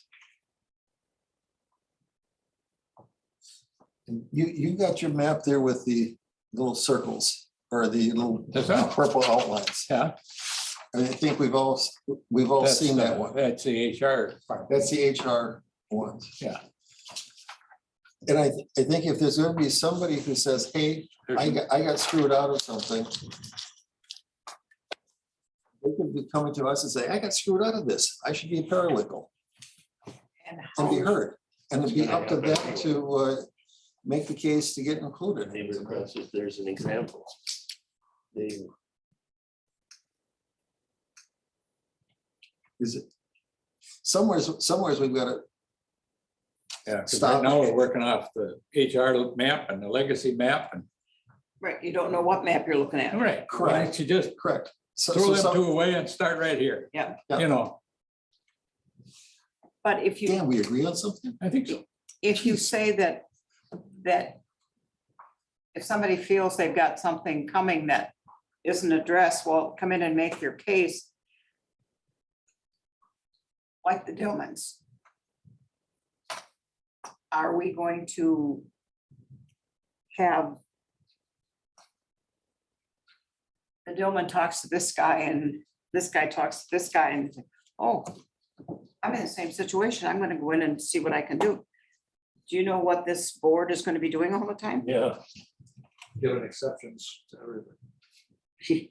Yeah, you're gonna say yes to some people and no to other people. That's it. You gotta have a criteria. You gotta have a That's right. starting date somewhere. To me, you do. I mean, I don't care because I'm not gonna be here in 10 years anyway. so- Well, maybe it is that they come in and say, hey, that 81 map had me as redevelopable. Here's my 81 map. And they document it. They document it well. Maybe that'd be the good thing to say, I got screwed out of this. Or the 94, the old, Okay,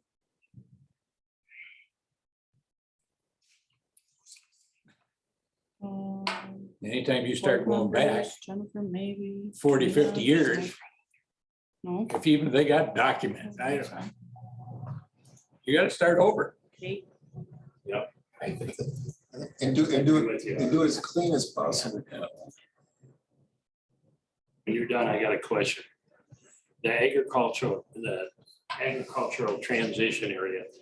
I don't mean to interrupt your conversation, but I do have a question. Did I understand right that they can't transfer development rights out of those areas? Or is that true or not? I believe Come that out is, of. Out of them, but you can't go. can't go in. Okay, you can transfer them out of there? Or you can't transfer? Let's let Sharon finish, then we'll hit the I'm sorry, I don't. other things out. And We're not looking hold that thought. We're gonna finish Okay. Sharon's thought and then we'll come back to that one. okay. Let's say you wanna go with this 81. I come in and say, back in 81, I was told I could do this. I'm here. I've got screwed all this time now. I wanna be here. How do we know what transpired in 81, other than that person telling me this? What documentation do they have? Or do we have that says they could do this? They're the ones that have to make the case. I know, but when they bring us the information, we ought to be able to accept it or substantiate it or believe it. I mean, I could write anything on a piece of paper, bring it into you and say, here, this is it.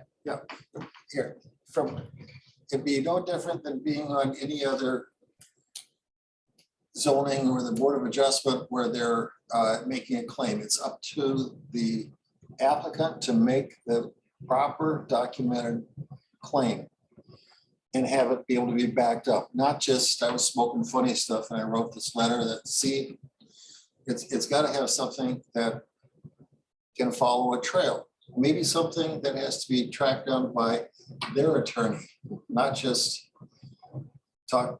talked to his neighbor, and the neighbor said, yeah, they had that a long time ago. There's got to be some kind of legal trail, something that's confirmable. And it's up to them to do it, to be doing that confirmable trail. And sitting on the Board of Adjustment, that's been the responsibility of the applicant. He says, I've been screwed and I want to move my house 2 foot closer to the lake. They've got to have documentation to prove that they can, that it's necessary for them to do it. Otherwise, no. But do we want It's to gotta be, be good documentation and not just a lot of hearsay. but do we want to be like a court of law and deal with those old cases? If we pick a current date, a different date that we stick with, then we don't have to worry about We that. eliminate some of those issues, right? What if? If we pick a date. Sharon, don't you think that- Still gonna have, In 94, when we were doing this plan, these people didn't want to lose their rights to develop. So they came in and people had a choice of how their land was going to be zoned. So they came in and asked to have that zone. That was their opportunity in 1994. Don't you think that's well and good enough? If they didn't come in, they passed, they lost their chance. No, I will agree with part of that, yes, that is So true. that's why this whole issue came up. These people came in and said, we have this right and we don't want to lose it. Everybody had a chance to talk about how they wanted their land zoned. Did Steve come in and say, You know, I don't remember what happened in 94. I was here. I don't either. Well, Steve's legacy but- prop- If it was on the map, then it's more than likely they did.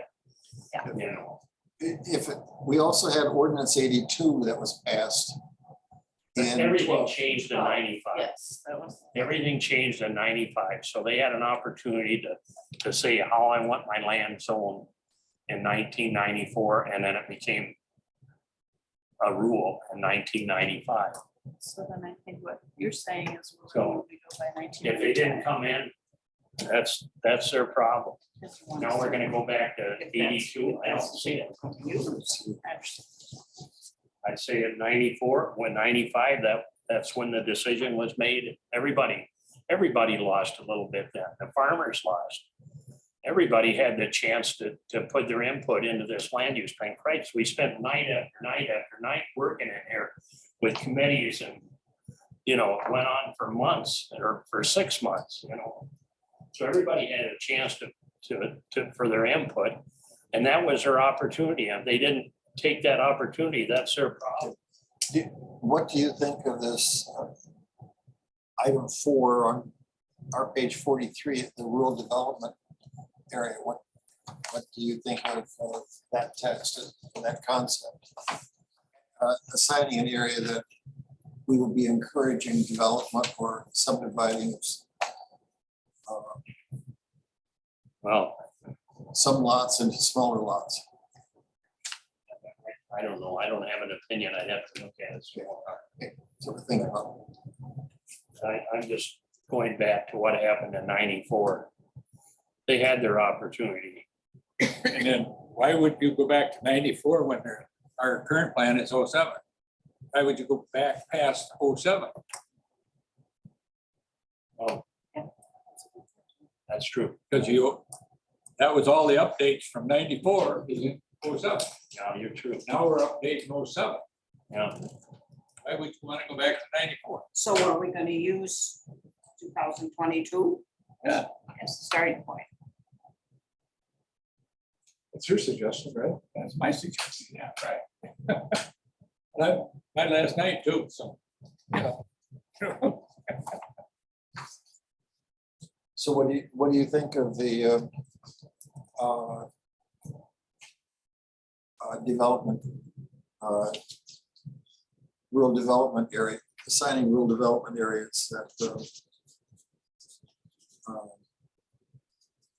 that maybe some of the blue lots that are the ones that are next to subdivisions that are large enough to they could do that now.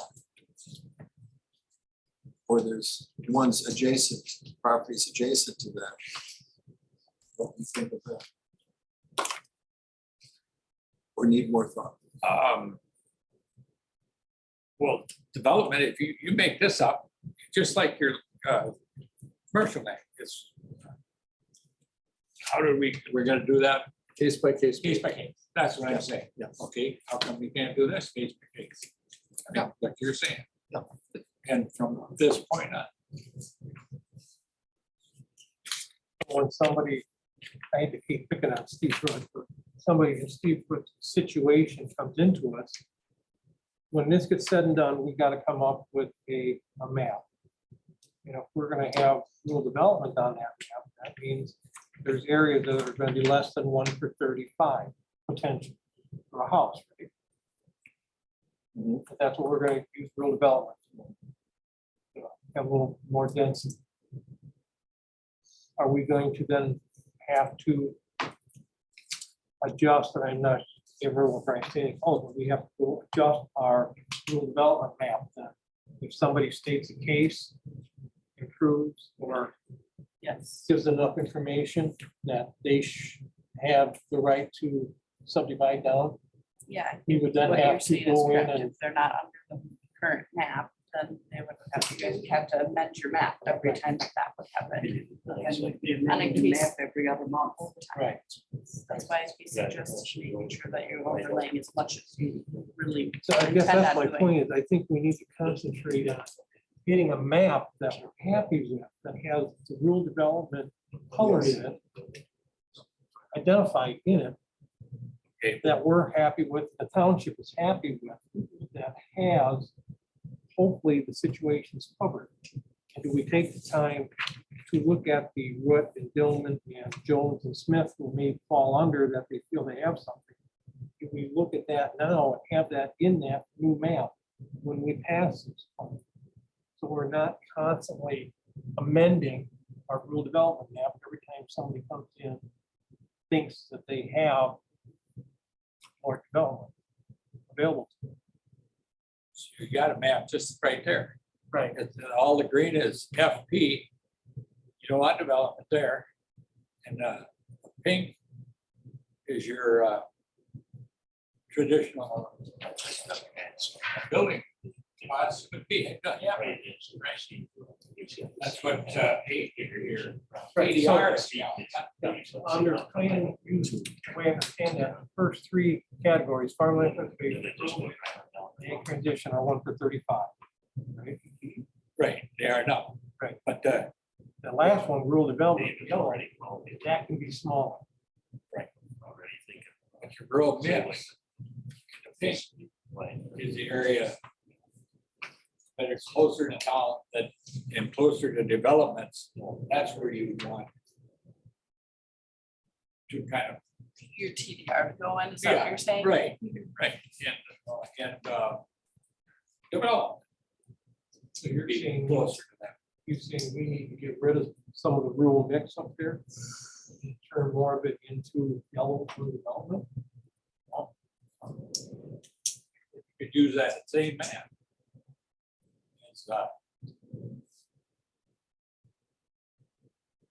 instead of have periwinkle or any other color out there. Just have that color. I mean, I don't care if it's exactly that color. But, I mean, to start, Right. you gotta start with a map. That's the draft map that Brian Standing proposes, just based on So if what somebody comes we've already in been talking about. and they're in the agricultural transition land, and they want to split, they gotta have 35 acres, 1/35. That's the lowest they can go. If somebody comes in the farmland preservation, 1/35, that's the lowest they can go. The ag transition, somebody comes in south of Lincoln Road there in that orange, all they can do is 1/35. Unless they buy a TDR and somebody's got a TDR, then they can buy 2 acres.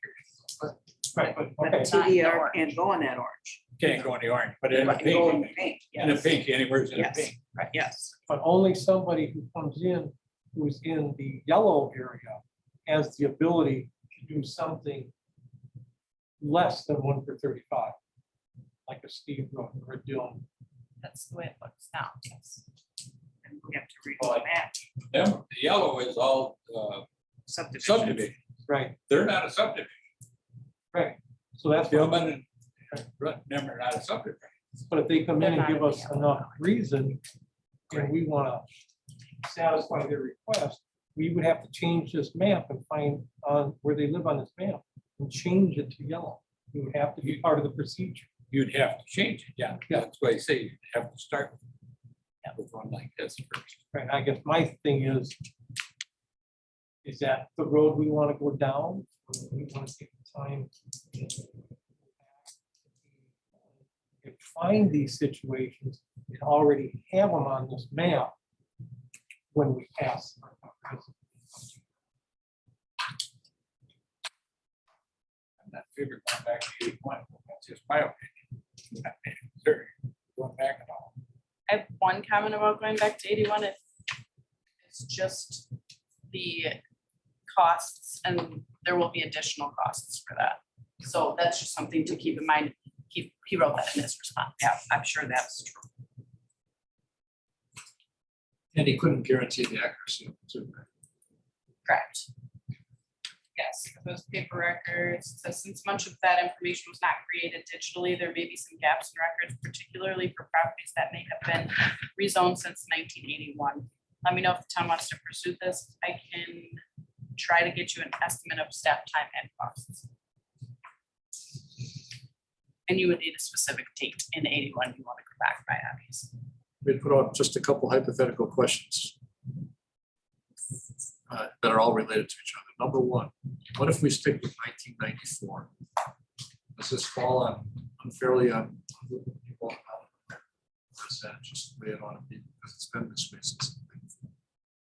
So if we stick with 1994, is that would be unfair to somebody?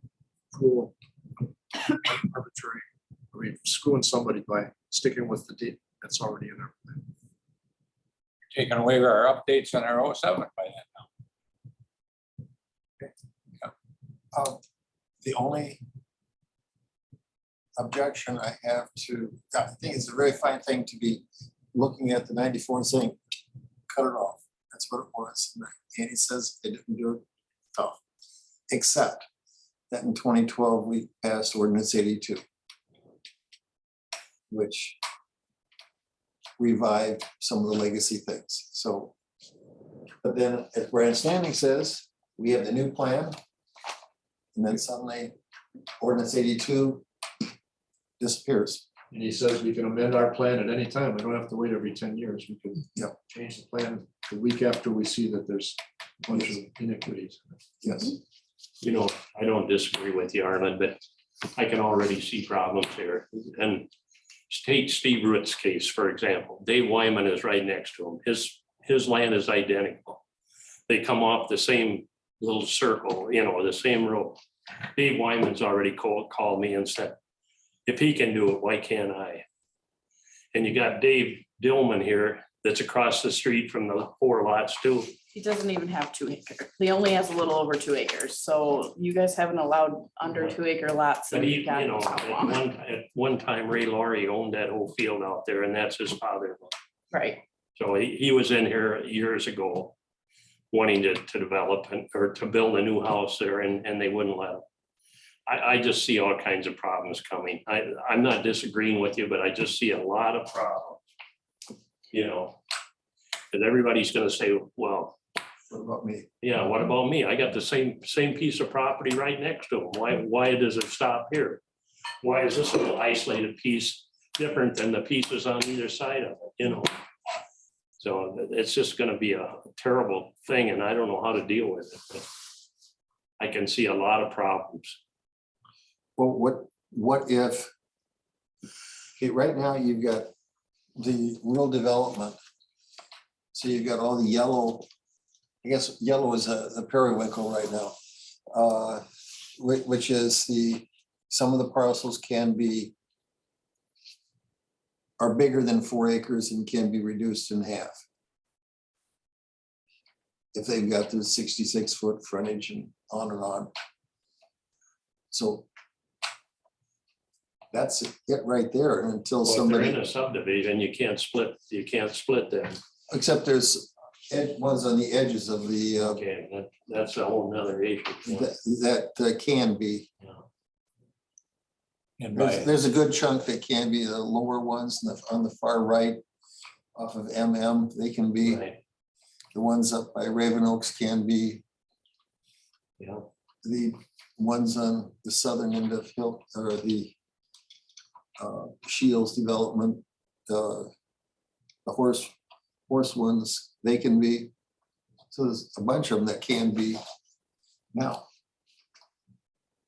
I don't know. So Arlo brings up a question that I have then. So I used to live in what's called Oregon Territory. They took the sign down. It's still that, but it's the north end of Fahey Heights. Right. I'd have to look back at my lot. I lived at 953 Johnson Avenue. I think it was over a 2-acre lot. It was a pie-shaped lot. Mhm. So that's in the yellow. How much land would have to be on that lot to subdivide it?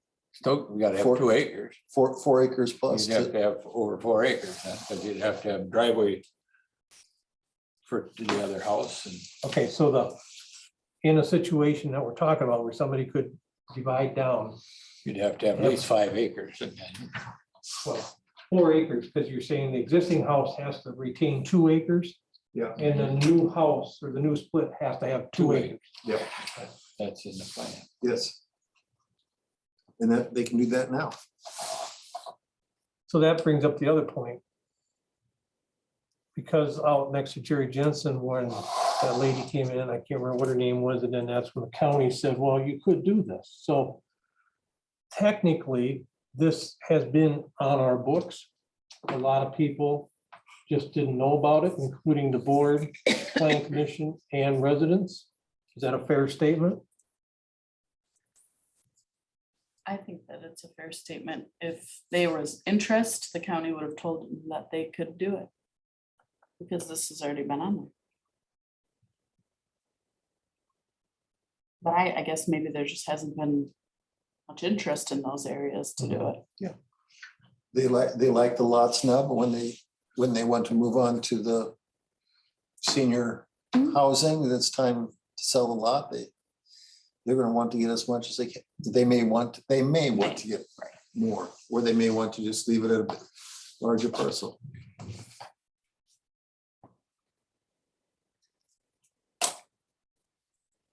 So then I guess I asked the planning commission this question, if we go with a map like this. And we have somebody come in that feels that they should have been able to, or should be able to split down. Regardless of whether they're in our current rural development on this map or not. Then we're going to listen to their case. And if they present a viable case that we're all agreeable with, then we would amend this map so that person could divide down farther if they meet the criteria. What are we gonna do as a commission? Every month, we're gonna be amending the map. If somebody wants to rezone something, that's a process they're going through right now. I suppose that would be, they make the case and we say yes or no. If somebody wants to come, has a great idea of doing a subdivision, do we have anything in our ordinance that stops them from proposing a subdivision? If it's in an area that we think is not ag? We just did that with Susan's. Pardon? Susan Fizbach, we just stopped that one. We did, because she was coming in with a we stopped that one. Yeah. We also could have, Could okayed that one too. we could have said, okay. So, You would have to change your plan in order to okay it though, yep. and that prairie is a corn, or is a bean field now. Because Well, it's looks like 3 acres under or Well, something like that. there's an example, it could have been Yeah. a subdivision, so we, So it's, we're bouncing around too much. I like this. I'll say. So what would have to be done if we don't want to be like that? We don't want to be in court. When people come in month after month and say, what about me? What about me? If we don't want to be put in that position, what would our plans say that would prevent people from coming in and asking for an exemption or a correction? They're gonna come in anyway. Yeah, you can, they're going I mean, to. just like Susan. It might and- happen. And Eric coming in, you know, that they're bringing in, you're gonna have that no matter what. Just not as frequently if you do the map of the areas that they can do it. I guess one subtle difference there is Eric's coming in with something that is technically okay to do. Whereas if somebody's coming in and want to take their 5-acre lot in a subdivision, or they're not in a subdivision and want to build another house, that is not, we're not set up to do that. So I mean, that's kind of a difference there. But I'm just saying, they're gonna be in. They all got different questions. Right. I would like to see us be able to give a consistent answer. Not say yes to this family, no to that family, when it looks like it's kind of arguably the same situation. I'm looking for an efficient way for us to say, sorry, we can't do this because this is the way our rule reads and we're going to enforce our rule. What's our rule? We don't have a rule or a definite date. We're going to be in a position of maybe favoring one person and disfavoring another person. Might be in the same or very similar situation. If we aren't gonna have any rules, then we don't need a comprehensive plan. But you still have to go case by case, no matter what, because there's a lot of different things, and whether this one, and this one. I mean, this hill might go up like this might go in the water, it might, I mean, there's a lot of different things. Right, and our plan does allow for taking into account things like that. Right. But, it would still have to be case by case, you gotta know what.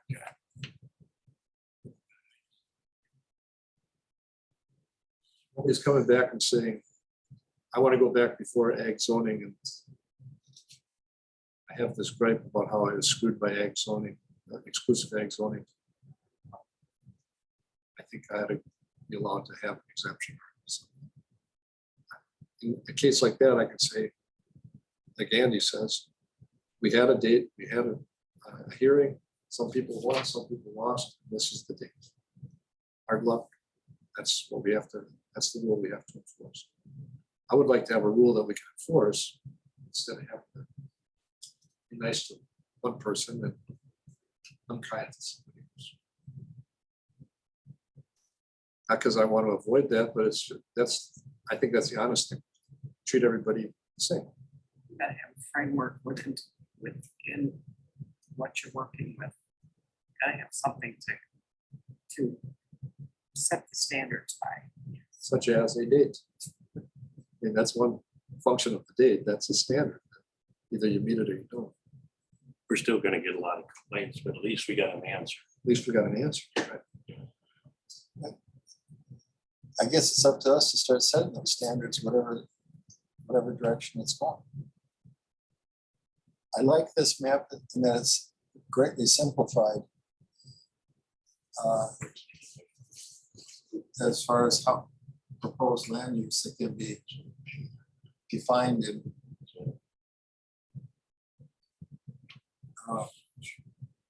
later. Now we're at those legacy projects are going to bring forward or. Are we going to Starting bring them over. forward, or are we going to just ignore that? We have that. That's in our responsibility to decide one way or another. Asking Sheridan, do you want in the legacy? Are we sites gonna in deal- here? Are we gonna deal with the legacy lots, period?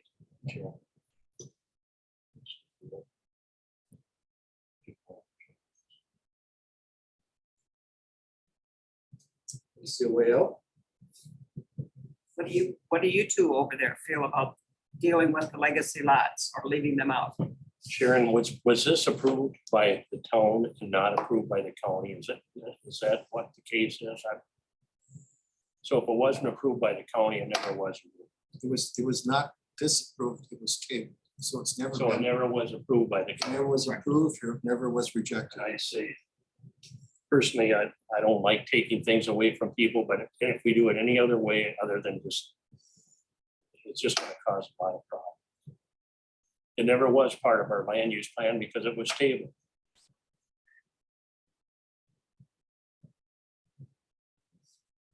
Fault wasn't ours, it was. It might have been a mistake, but it's happened. It happened. And Jim? I'm looking for a way out. I'm looking for a consensus. it's not gonna make a lot of people happy if we go that route. Do these people that have the like so-called legacy lots, are they even aware that they have them other than Steve Rudd and maybe Dave Wyman and who knows who Or else? whatever. If they don't, they will find out some, if, I'd say that most of them are aware of it. They may not want to exercise it, they may not want to, they want to keep their little 5 acres or 10 acres. Well, there's a lot of little X's here. that I'm wondering how many of those people actually are going to do something. I would say if we're gonna approve these legacy lots, I think we should just make a rule across the board what the criteria is and then forget about the legacy part and just approve. If otherwise, don't approve any.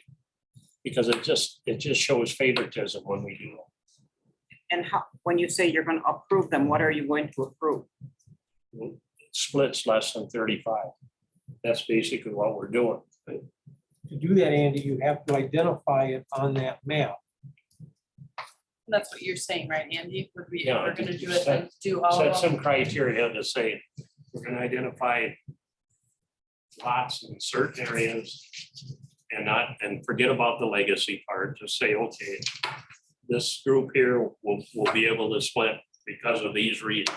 And rather than say, because it's a legacy lot. But to execute that idea, we would have to tell the county this idea, the county's gonna have to find those They're already areas on the map. So the other alternative is we don't approve These any. are the ones that are the legacy It lots. never was part of the plan, it never was approved. Trees at the street. It's tabled, it But just all those doesn't that have the exist. crosshairs here, Yep.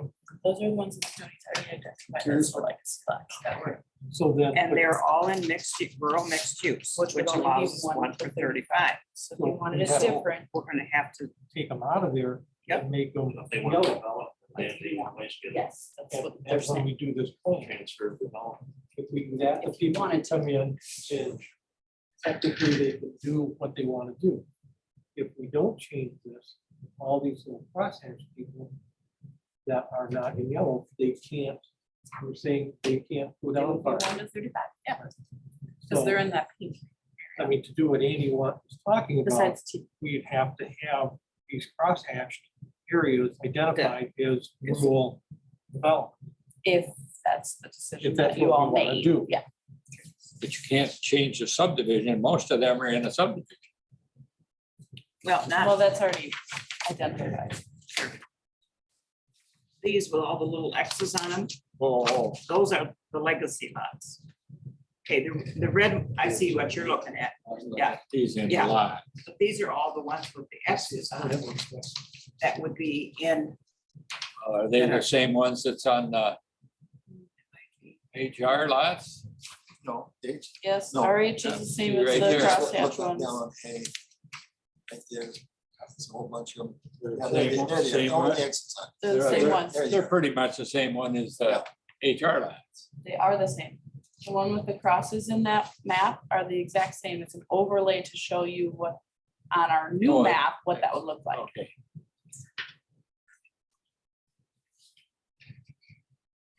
Yep, We've got yeah. too many maps here.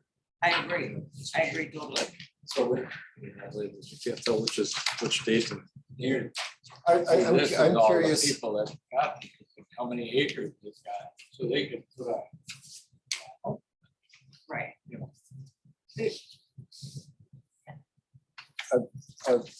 Tim's waiting over there in the, at the pulpit there, Rick, waiting for, to get your opinion as, see if there's a consensus. Andy's come on very, very strong.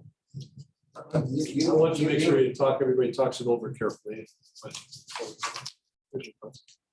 I'm thinking is, if we got 6 people here who vote, 5-1 or a 4-2. At least it goes to the town board and then they can wrestle with the people. Case. But I want to have a decision that the majority of us feel good about. Because we're the ones that are going to have to deal with it.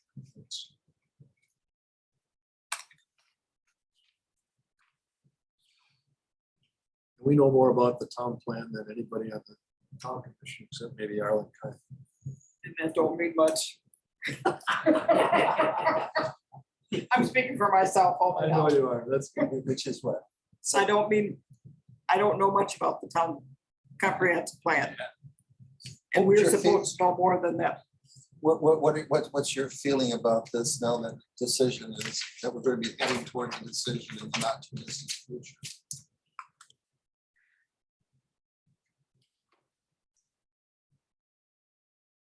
There's a part of me that says,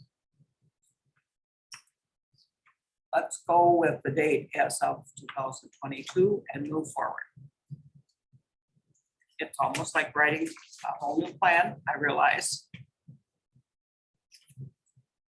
If you go back to 94, you've got all these things that popped up that you got to deal with. You're talking the legacy lots. Legacy lots, all these things in red.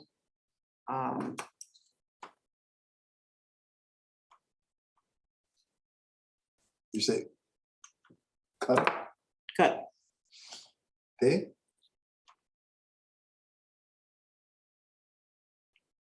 I guess it all depends, my answer depends on what we're gonna do with people that come in who feel that they have something then that's taken away. Now, you say Sharon and other people said, let's go forward from right now, 2022. Basically, you're saying that map right there is what we would use? Mhm. Okay.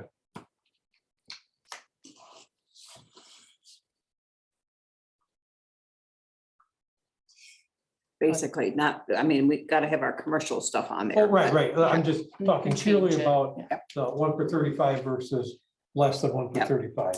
That we go forward with that map. So only the areas in yellow would have the opportunity to have a little bit more density. And those areas would have to be roughly 5 acres, so they can have 2 for the existing house and 2 for the new one. Yep. So then let me ask you this, if we're gonna call this, we're going forward from here, does that mean we're gonna listen to people who come in and say, I feel I have this coming to me? How hard are we gonna listen? We'll have to listen pretty hard. Or we're going to have a nightmare. Right. So I guess that's my only thing I want to bring out is, should we take the time and put these cross-hatched legacy areas on this map as rural development? Does that make it better for the constituents going forward and for us as a plan commission going forward? And they're saying that would deal at least with some of the people. Say that again, Tim? You're saying that would at least deal with some of the people who might come forward. Right, We right. can eliminate a bunch of complaints by doing it that way. Right. That's kind of my thinking is that, the people who feel, I mean, we've taken the time to find them here. So we've got them, we've got part of the, and I hate to use the word issue, not issue, we've got a part of the concept identified right now. Do we want to take that part and put it on our land use map going forward to hopefully we understand as the plan commission, we've got, this is what we allow, this area. And it allows more constituents to have that capability. An offshoot of that is if we get a few more homes, then we get a little more tax revenue coming in. That's not what this discussion is about, but I guess I'm just trying to, so like we've all said, we want to make it simple, everybody understands. If we stick with that, are we leaving something out that we kind of understand now, we could put on there and make it more clear cut for the town and more clear cut for the residents of the town? I guess that's what I'm just kind of wrestling with. Is this clear enough, or do we want to add a little more to it? Without taking a lot of time. Granted, we've been working on this for how long? We've got some of this identified. Is it worth doing that? And if you put this stuff on here, on this map, we still call it going forward from now. We've just added more capability. We can still call it 22. 2022, This is right? our map from the state board. I guess I'm just saying, what should 2022 look like? Should it look like that? Or should it have a little more rural development in it? That, and by that, I'm saying rural development that we've kind of identified that has some capability. We know some people want to do something, other people may not. That's my 2 cents. Mr. C. I think we should not do anything with these maps. You put the legacy lots on there. Well, the first thing, Steve Root's not a legacy lot. Steve Root And is a then- legacy lot. He is a rural housing, which is a legacy lot. Look on this one. Well, whatever. I don't think.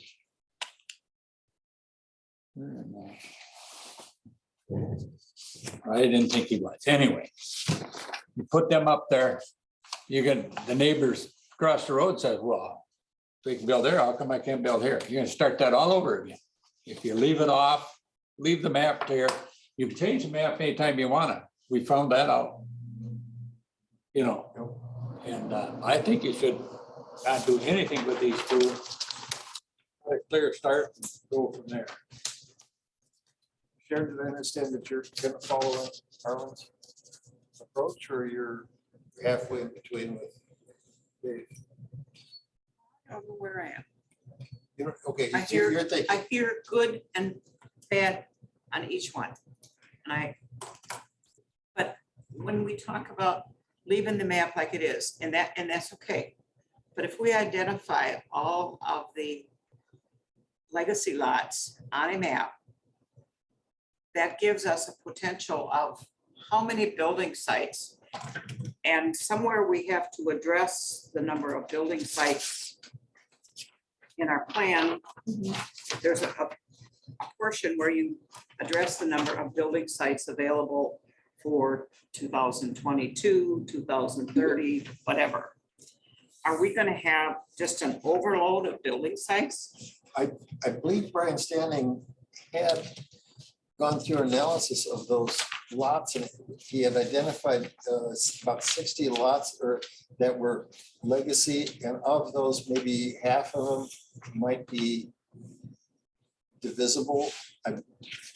Oh, okay, that could be. That could be. That was Very last convenient memory, so Month's it's, packet.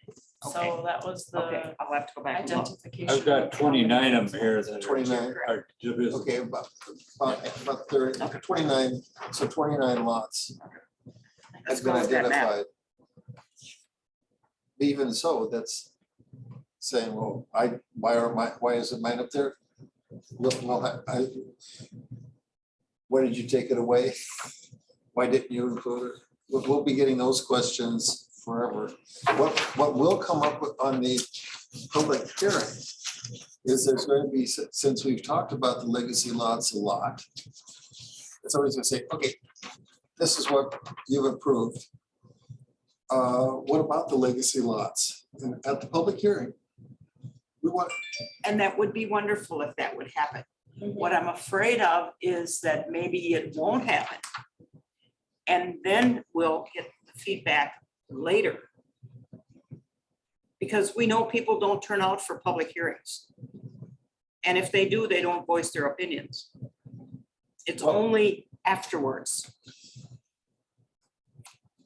I guess it. Yeah. Get used to it. No, I think you'd also have a very spirited, this has been, if we lay it out, that these are changes. If we have something that's just a blizzard of text, nobody's gonna go, "Whoa, what's going on?" But if we have some real, this is a big decision, legacy or no legacy. This, we're including legacy projects.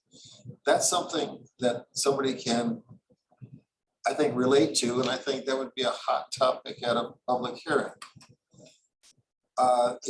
Or you may be right that says, decision was made 94, done. Leave it, there it is. Like Andy said, My first thought is the decision was made in 94. But on the other hand, it never was part of our plan because it was never approved by the county. So it really wasn't part of our plan. It wasn't approved by the county. So what do? What's our other options?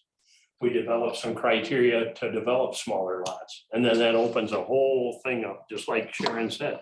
Pretty soon we got an excess of lots. We got lots popping up all over the township. Do we want that? I don't know. Maybe we do, maybe we don't. But I say the whole legacy thing is never was approved because the county didn't approve it. Now, you could argue the other way. There's a couple times when we did approve some land splits based on the legacy theory. So I don't know. It's a complicated issue. I don't really have a good answer. we've already identified that there's 200 and some odd splits out there. Yeah, Something up like but that. it never was approved. Okay, I know, but we have 200 and some odd splits on our 35, one Oh, for okay. 35. And if we start opening up a lot of lots, and Mr. Standing had rightly said that if we start opening up a lot of lots, nobody's gonna sell. There's not gonna be a market for selling, transfer development rights. If we go with this, I bet there'd be a stronger market for TDR. Which do we want? Yeah, but I just as soon leave the farmland. You know, the Keller property that the guy came in, those first three lots, that's all in prime ag land. It looked like prime ag land. I'd rather see those TDR'd someplace else, quite frankly. So they've been having a hard time justifying TDR. This would be one way that we could be ensuring that there's a market for it. So if Steve wants to divide his parcel, he gets a couple of TDRs. So you're saying go with the TDRs and forget about the legacy thing? Is that what I'm hearing? I'm kind of exploring that, yes. Okay. Because that would make it give that market. Nobody's going to do it, and we're only going to be getting splits and building on the ag ground. I sort of lean that way too. But then we're limiting the splits to the big landowners. How about the guy that's got 20 acres? He doesn't have any use for 20 acres. You know, he's got 20 acres. Why can't he split that up? If he buys a Yeah, I development, guess so. He could do that, I guess. He'd have to You're do right. that. You're right, he could do that. I mean, That might be the answer. Yeah. that would be the answer for that. And that's where we're supposed to be setting the TDRs anyway. This whole legacy thing, I don't agree with. It never was approved, and we're trying to bring something up that was only partially approved, you know. We brought a lot of things up back then. And, you know, and that never really got approved by the county, so it never was part of our plan. So we didn't take anything away from them. They never had it in the first place.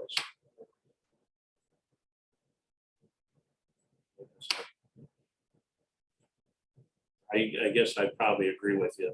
The transfer of development rights is probably the best answer. And the person can develop those small parcels. Then there'd be a market for it. Yeah. Otherwise, we'll have lots all over the place.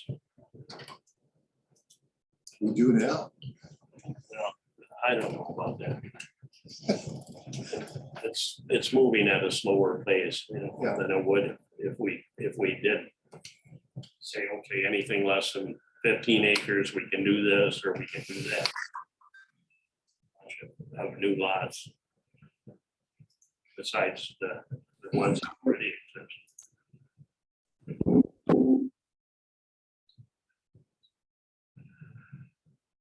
I like the idea of, I don't like the idea of going back in time, but I like the idea of settling some of these things, these 29 lot owners. Settle without us having to deal with them on a case by case basis. If we just change the map to allow those 29 legacy owners their whatever rents they would have had. That doesn't affect everybody else's rights versus this. It was two separate issues. I'm looking ahead. I'm not as old as you, Sharon. Yes, I am. But you said you're not gonna be here for 10 years from now. Somebody's gonna be here to deal with people coming in, asking for a break, asking for a special treatment. Doesn't mean they're greedy or anything immoral about their request. But I think we'd be doing a service to the community if we told them ahead of time, don't bother coming in, because if we didn't have this right by such and such a date, we're not going to grant your request. If you did have a right as of that date, we'll do everything we can to see that you get your split or your right to develop. So I'm kind of like the idea of indicating that these so-called legacy owners, and we think there's only 29. Let them come into the enclosure under the tent.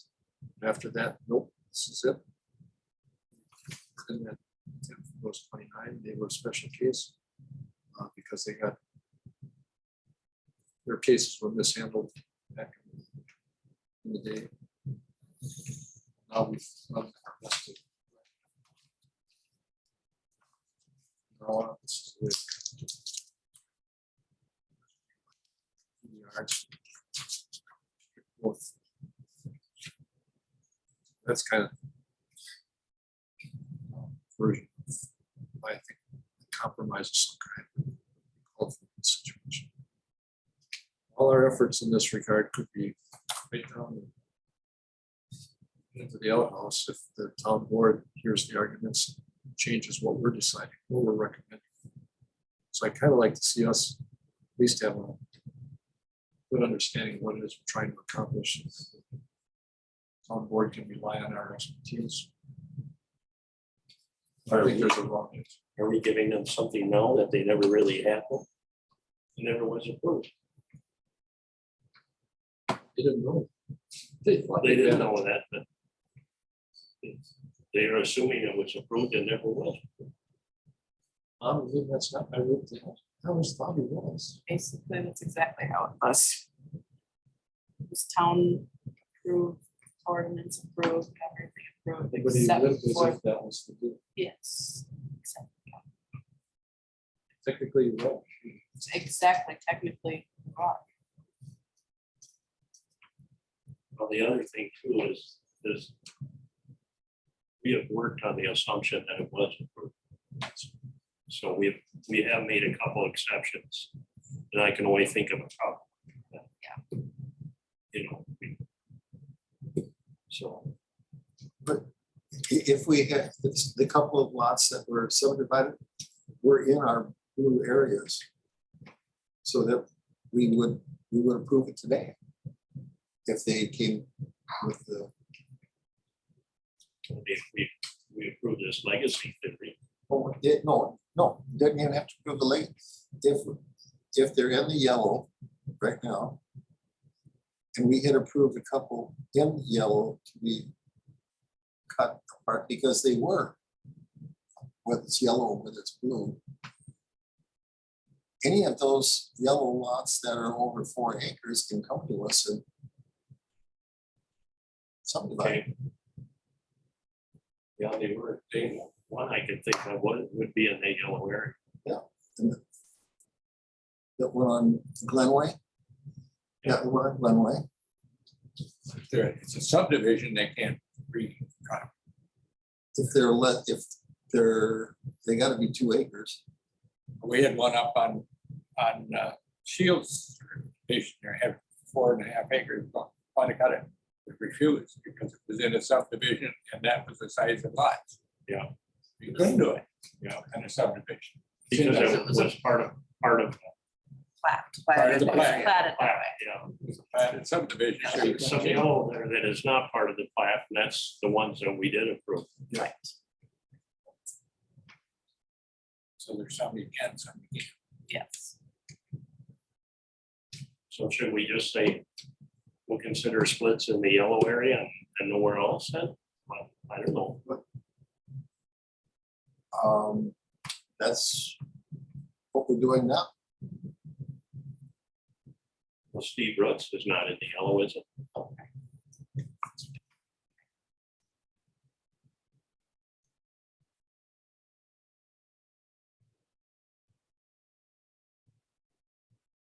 Well, if we don't have, are we sending questions to Brian Stanton, or when are we scheduled to meet with him again? What questions? I think he's answered all our questions. I mean, he would have been here tonight. He was just not available to be here tonight. He's out of town. So other, He's available next month.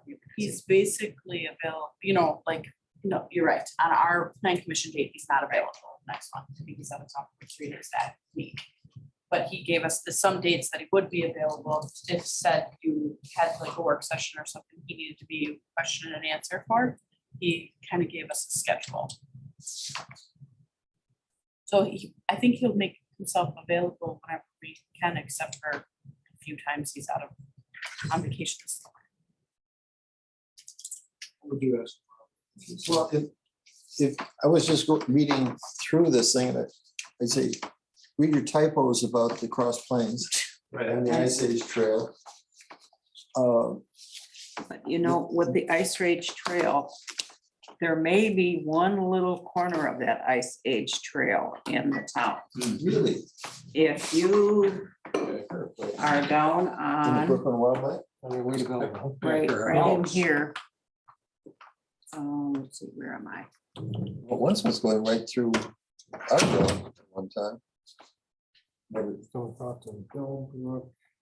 Right, right in through here. There may be some Ice Age Trail in there. It crosses D up here. I don't know if it's back here. Yeah, but see, I don't know where it goes up on the That's ridge. something to ask, because it needs to be in an overlay. What's that? It needs to be in an overlay on. He can do on that the easily maps. enough. I mean, he doesn't have to be here for that. We can just ask him to do it.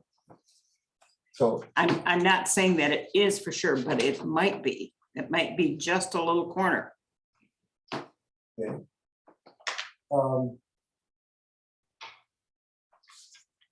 he, I would certainly like, well, That's not a biggie. it's not a biggie, no, it's a little one. There was a constant thing about the single driveway, and I thought there was something in our ordinances or that said that we could be doing common driveways. That's what it changed to, yeah. Pardon? You can have 4 houses coming out of one Right, it's not, 66-foot right away. it's not in here. Or it's not in what he had written. Unless there's a reference to something in his chapter 75 in Dane County that allows it. So that was, Well, I think that's a county ordinance that they changed. they changed, Yeah. so there was no reference to that. Otherwise, there's an awful lot of good stuff in here, and I'd like to see the draft of the whole plan. So maybe that's a question we needed to ask. Mr. Standing, is the 4 houses per driveway, is that controlled at the county level, or do we have to specifically state that in our plan? So regarding the 4 house, are you talking about the easement portion Right. of it? Okay. Is it not stated in the plan exactly how many, I'm sorry, the driveway portion of it? the driveway report just has the 66 foot, everything has to have a 66 foot frontage. Okay, there's not like a detail, is that what we're asking, Brian Stanley? This is not a legacy thing, this is the full, Yeah. having the easement. Yeah, the I'm sorry, 66-foot easement, and so we're asking him, where is it, or how does somebody easily find that? Where is Because this? we had it on our questionnaire till we give to him. He never responded to it, huh? so, What's not, I'm looking at, it's not in here. right, so we need to figure out where that is, or where that would be. The driveway portion of it, I thought I saw it, but maybe I'm wrong. He had it, Page 26 on his new draft. Okay, Driveways, roads, and road frontage, all new lots must have at least 66 feet of frontage on public road. Yep. And they must comply with the town driveway ordinance or the county's state access requirements. So that's where it is. his page 26, His page 26. our page or his page? his page, 26, his new draft of June 8th. Yes.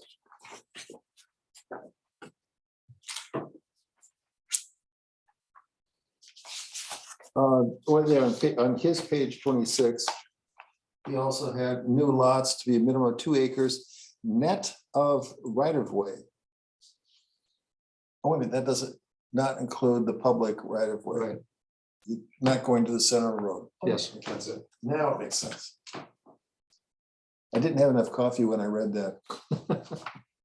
so we have a question in regard to the driveway section of it then, Can't up to 4 houses be served by a single driveway? perfect, thank you.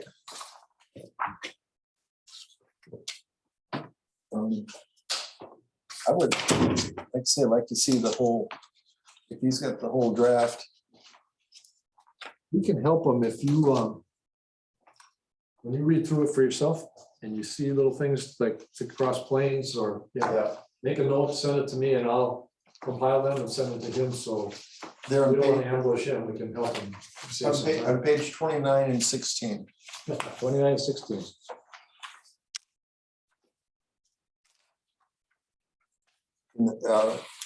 In the middle, see, under. See, lot design. Oh, yeah, I see it. Yep, for sure. You see any more, let me know.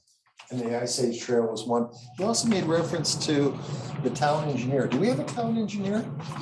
We hire them from time to time. NSA has been. Do we? Okay, We don't have one contracted now, but we had, okay, there's references in there, approval by the town engineer.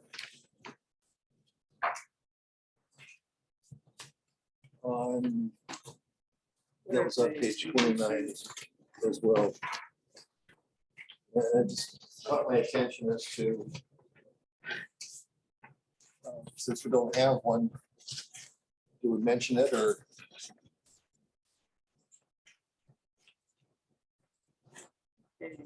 Or is this the kind of, or if this is a new road,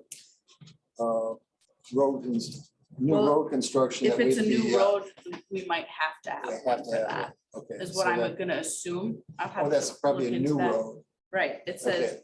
any new public roads must have surveyed and recorded right of way, blah, blah, blah, and any applicable standards of town engineer. I'm assuming that if when we build a new town road, we probably do have to hire an engineer to do so. Under probably some state, guidelines. That would come under the developers. So we asked him for a bare bones TDR policy. He put that in there. Not bare bones, but It's simplified, not bare bones, but simplified. simplified, right? Easy to understand. He also included our little thing of when we're adjusting the property lines, like with the couple on Hillcrest. That's been included here a couple times and that's, We asked him seemed to to, make sense. we asked him to fix the Lyman Anderson rule, and you did that. We did that, simplified that.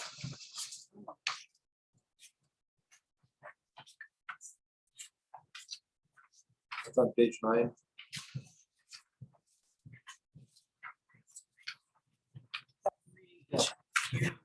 I was looking for things that I pointed out, that they were in my own. When you print it, yeah, yourself. We're getting close to the point where you can ask him to give us a draft. We go through it line by everybody's, I'll ask everybody to read it and see if you got any suggestions. And we can vote yes or no, we approve it, send it up to the town board and say, you guys. This is the law. I came in, Jennifer gave me my packet and was able to read it and mark it up. Have all kinds of fun. And chief regret is that we won't have Arlen Christensen there. I mean that seriously. We need to vote to keep him until this is done. Think you'd honor it if we would. Well, I think we should twist his arm so he does. Okay, we'll put you in charge of that. I think you got. I don't think I carry much weight in that regard. Well, Arlen will be leaving. We are slated to have 2 more members join us, hopefully for the next meeting in July. The plan is to have recommendation to the town board for the July 21 meeting and for them to vote at that time, For the July 5th meeting, for them to vote, July 5th. for us to have them by our July, whatever date it's gonna be, 18th meeting, right? So, Oh, right, that's how it is. so I guess if that's under number 11, on the, have we finished with number 9 for the time being? Well, can I just have everybody's approval that if you guys send me corrections, mistakes that you find, typos, substantive errors, whatever you want, send them to me and I'll compile them and send them to Brian Stanley. But we still are, he's still gonna want us to decide about this new Yes. Steve Roots land is in or out. So where are we at with that? Because I heard lots of different things, but I feel like what I also heard by, well, no, I was just gonna say, I thought there was kind of a consensus, but I don't think there is at this point. How do you guys want to move forward with that? Now, I'm not rushing you, so leave it as it is what it is for right now. But I just want to make sure that if you did make a decision, that we definitely make sure that decision is in writing. And that we vote on. Correct. So if you didn't, Maybe we're not ready to take a It's accepting that map or not? That's a simple way to say it. basically without any like, or there was talk just add it in, even Dave said the same thing. Some other people said absolutely not, you know, so that's, you guys are kind of halvesies at this point. And Yes, but it's an important decision, and if you guys want to think about it for one more month, really press you or whoever's sitting in that chair next month. I hope we press you to make a decision that we can vote on and send up to the town. and we can make sure that we have it on the agenda for next month too, if that's the route that you guys think you're at right now. Sharon's on the fence, she's not ready. Or are you sure? What do you want me to say? I just want to know, do you feel like voting tonight on this legacy property issue or not?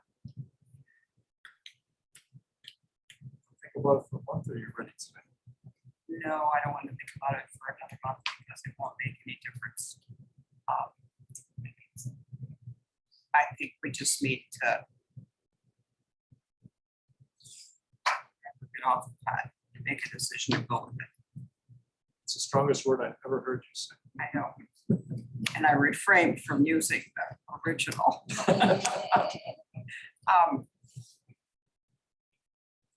If we go with the legacy lots and turn all of those into the yellow area, which is what we would need to do, we're creating a lot of lots. And I don't really know if it'll take away from TDRs, because I don't think TDRs are really gonna take off. Even if we don't create more lots. So I guess it's a matter of, do we want a lot of ability to create lots? Or do we want to kind of just go with the projected lots that we already have out there? Projected last meeting, the number of splits that existed.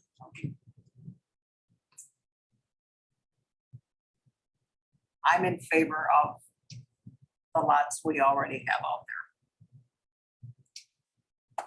Is anybody in favor of making a motion on anything? Kind of working around with that. Sharon, are you saying that that's the map? Is that That's the map. right there? That's the map Yep. that you would support? Okay. Now, on that map, Okay. if there's a subdivision that has a platted house on it, and that big pie-shaped lot that I'm looking at up there is 5 acres, because it's in a subdivision, we would not let that be brought down. It's on a CSM And Could that's, be in those words, that's in our plan. divided, but if it's not in a CSM, then it can't be divided.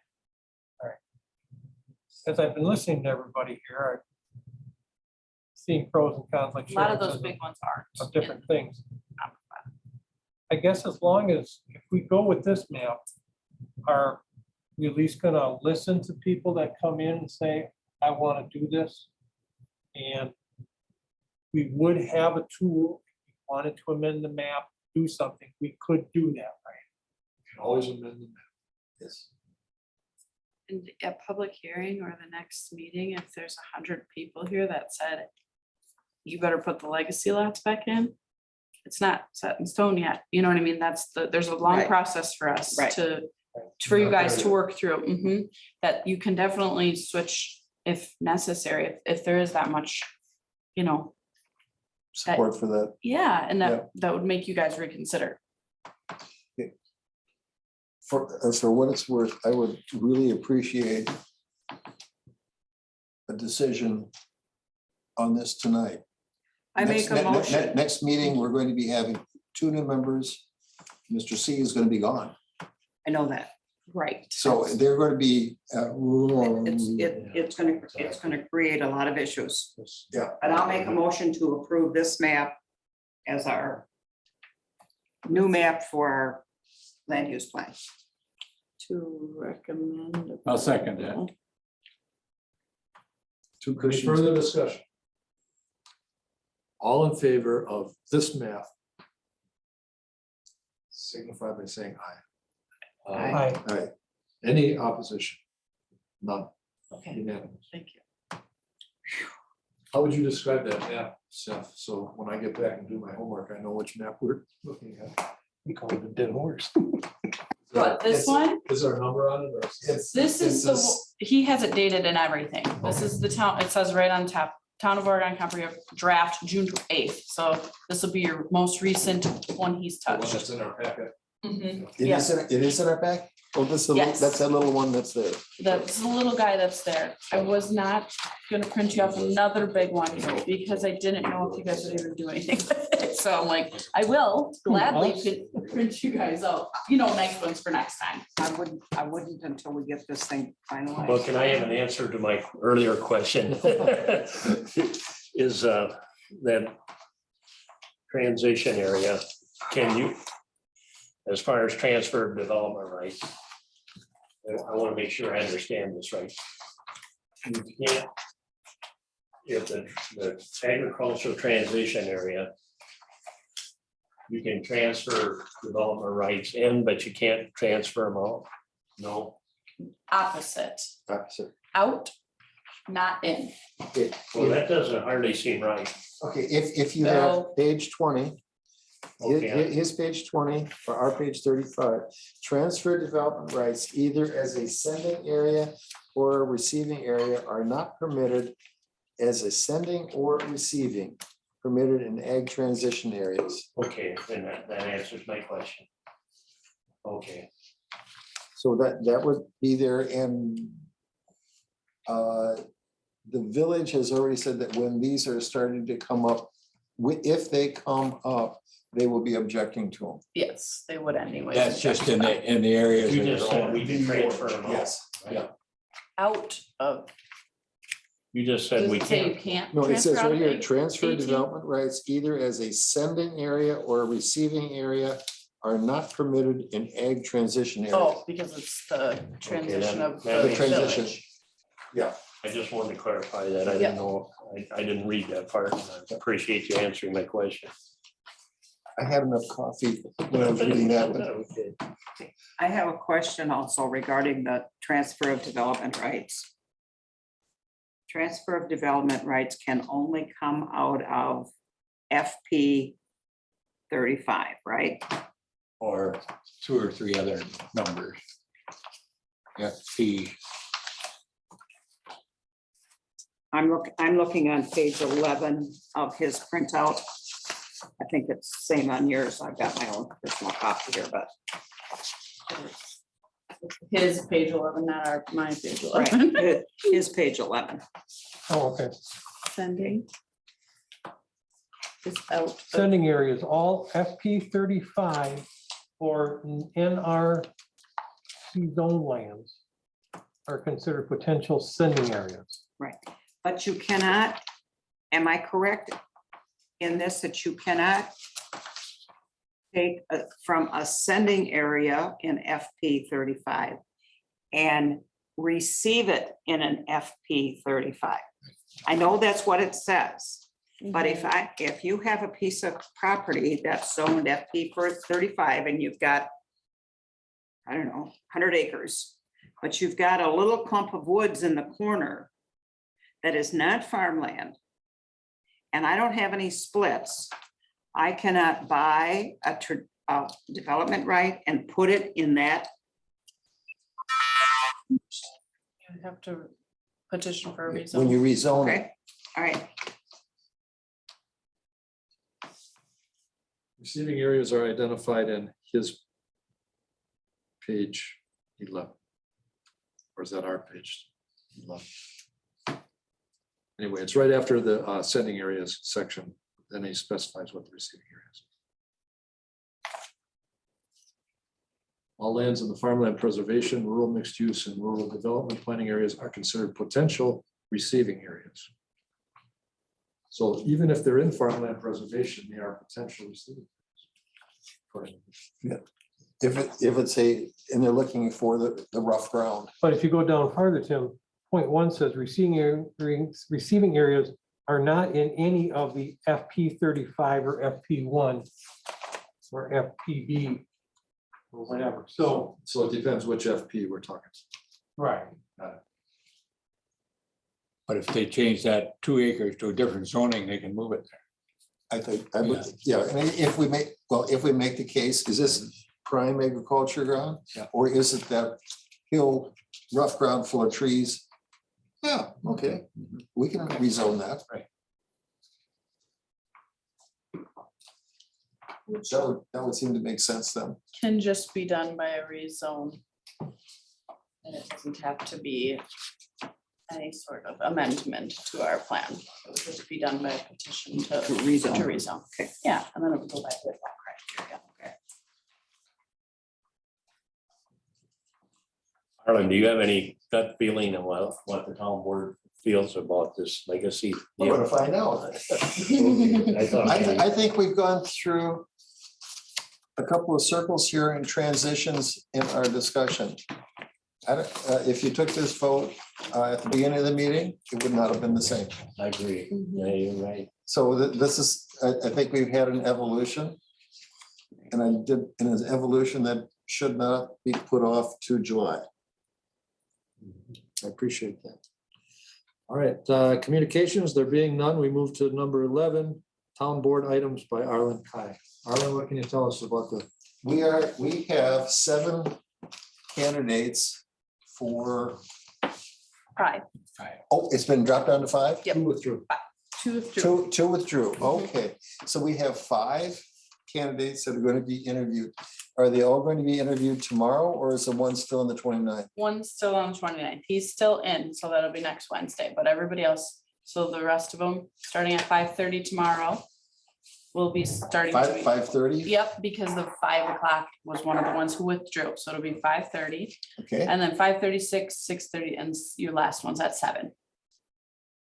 So okay. So 5 people. that shorten want up to your sit night on a this little bit. Planning commission. Correct. Women's Planning Commission. Okay, to that effect.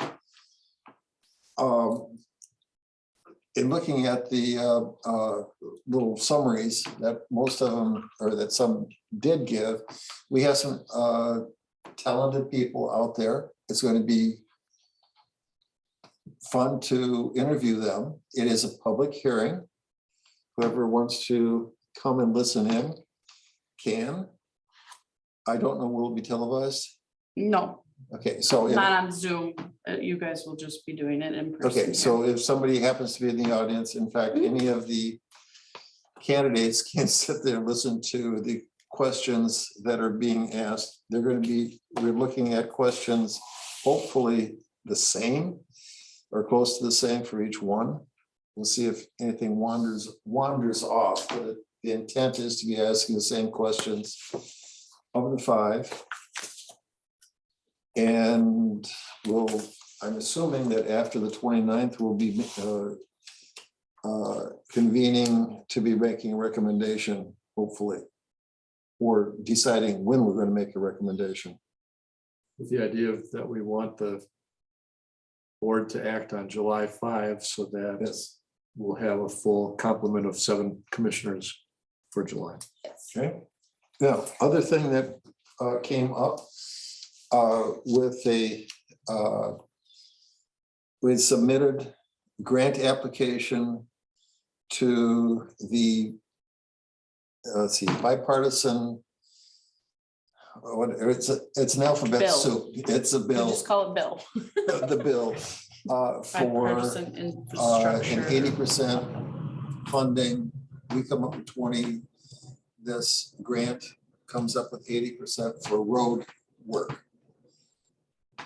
So we applied for 3 roads. Nothing would happen. If we get anything, nothing would happen until 23, let's see, 24, 25, and 26. We may get some, we may get none. But, Remember the names of the roads? pardon? Remember the names of the roads? This would be Bellbrook from Tipperary to D. Okay. It would be Sun Valley Parkway from Judd Road to D and Raven Oaks. So that was 3 areas that were definable and were in uniformly poor shape, and it includes the bridge on Bellbrook. There's potential of 6 million in grants over a 3-year period.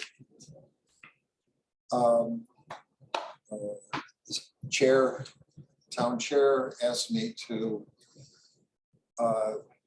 be putting together a priority roadmap, but also to be putting together a road committee, which a lot of other towns have road committees that there's a group of citizens that are making recommendations and following through on what it is. And I think it's a great opportunity to get other people involved. While we're doing the grants, we have 2 of our residents come in who are highway engineers. You guys know about this grant? Keyed us into the grant, and they also gave us some cost estimates that we can be putting into the grant application. So we found that to be, we've got another pool of talent in the town that could become a highway committee, and we're looking at having their recommendation for putting into the 22, let's see, excuse me, the 23 budget for 23 road work, which right now is primarily Alpine Road. We did have a road safety committee at one time. We did. I was on that. You were on that. Okay, well, that's, when was that? I'd have to look back, maybe 2010, 15 timeframe. Oh, that recent. Yeah, Was it looking at the highway projects? we didn't get into that. It was more safety. Where do we need Okay. road signs? What's missing? Okay, well, Stuff like that. We're going to be checking with some of the other towns as to how they're structured, what they're doing. And I would see that that would be taking care of road safety as well. But we do have another complaint on the Fish Hatchery Lincoln Road intersection. It's, I mean, people on Fish Hatchery pull out when you're driving on Lincoln. That there's- doesn't happen. yeah.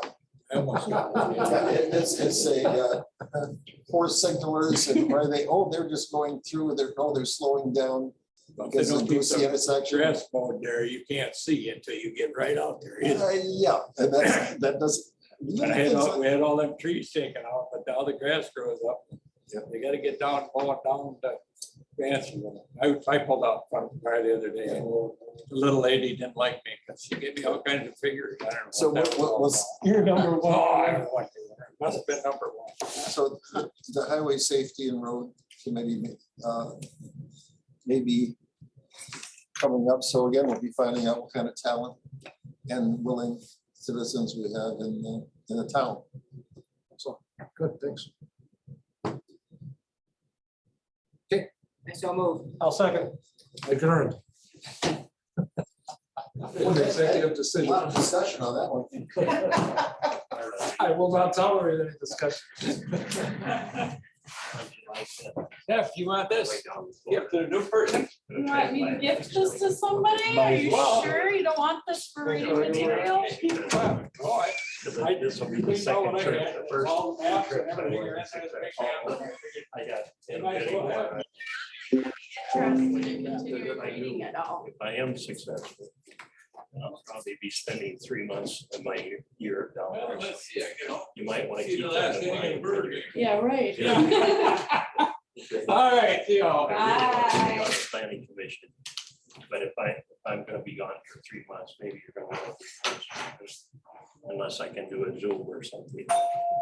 Anyway, that's still possible. I'm moving you guys. Are you a resident of the great state of Florida? no, I know. Okay. So But, yeah, I don't know if I can do it on Zoom and I'd be glad to do that. It's something to think about. If they feel I should resign, I'll resign. You know. okay, so let's put it up. But Let's see how successful you yeah, are. I know. I just can't bring myself to pay the prices they're wanting for some of these places. I just, last time I got in a bidding war with a lady that didn't know what her place was worth. And she wouldn't even give me a price. I said, well, what would it take to buy this place? Well, I don't know. I want to see what other offers I get. Yeah, that's, they're back into their bubble. Yeah. Or I don't know how bad it is, because We got 3 places to look at. Yeah. What happened? Well, I know what they paid for theirs 5 years ago. Ended and what they're everything. paying now. Sorry, Carl. You know,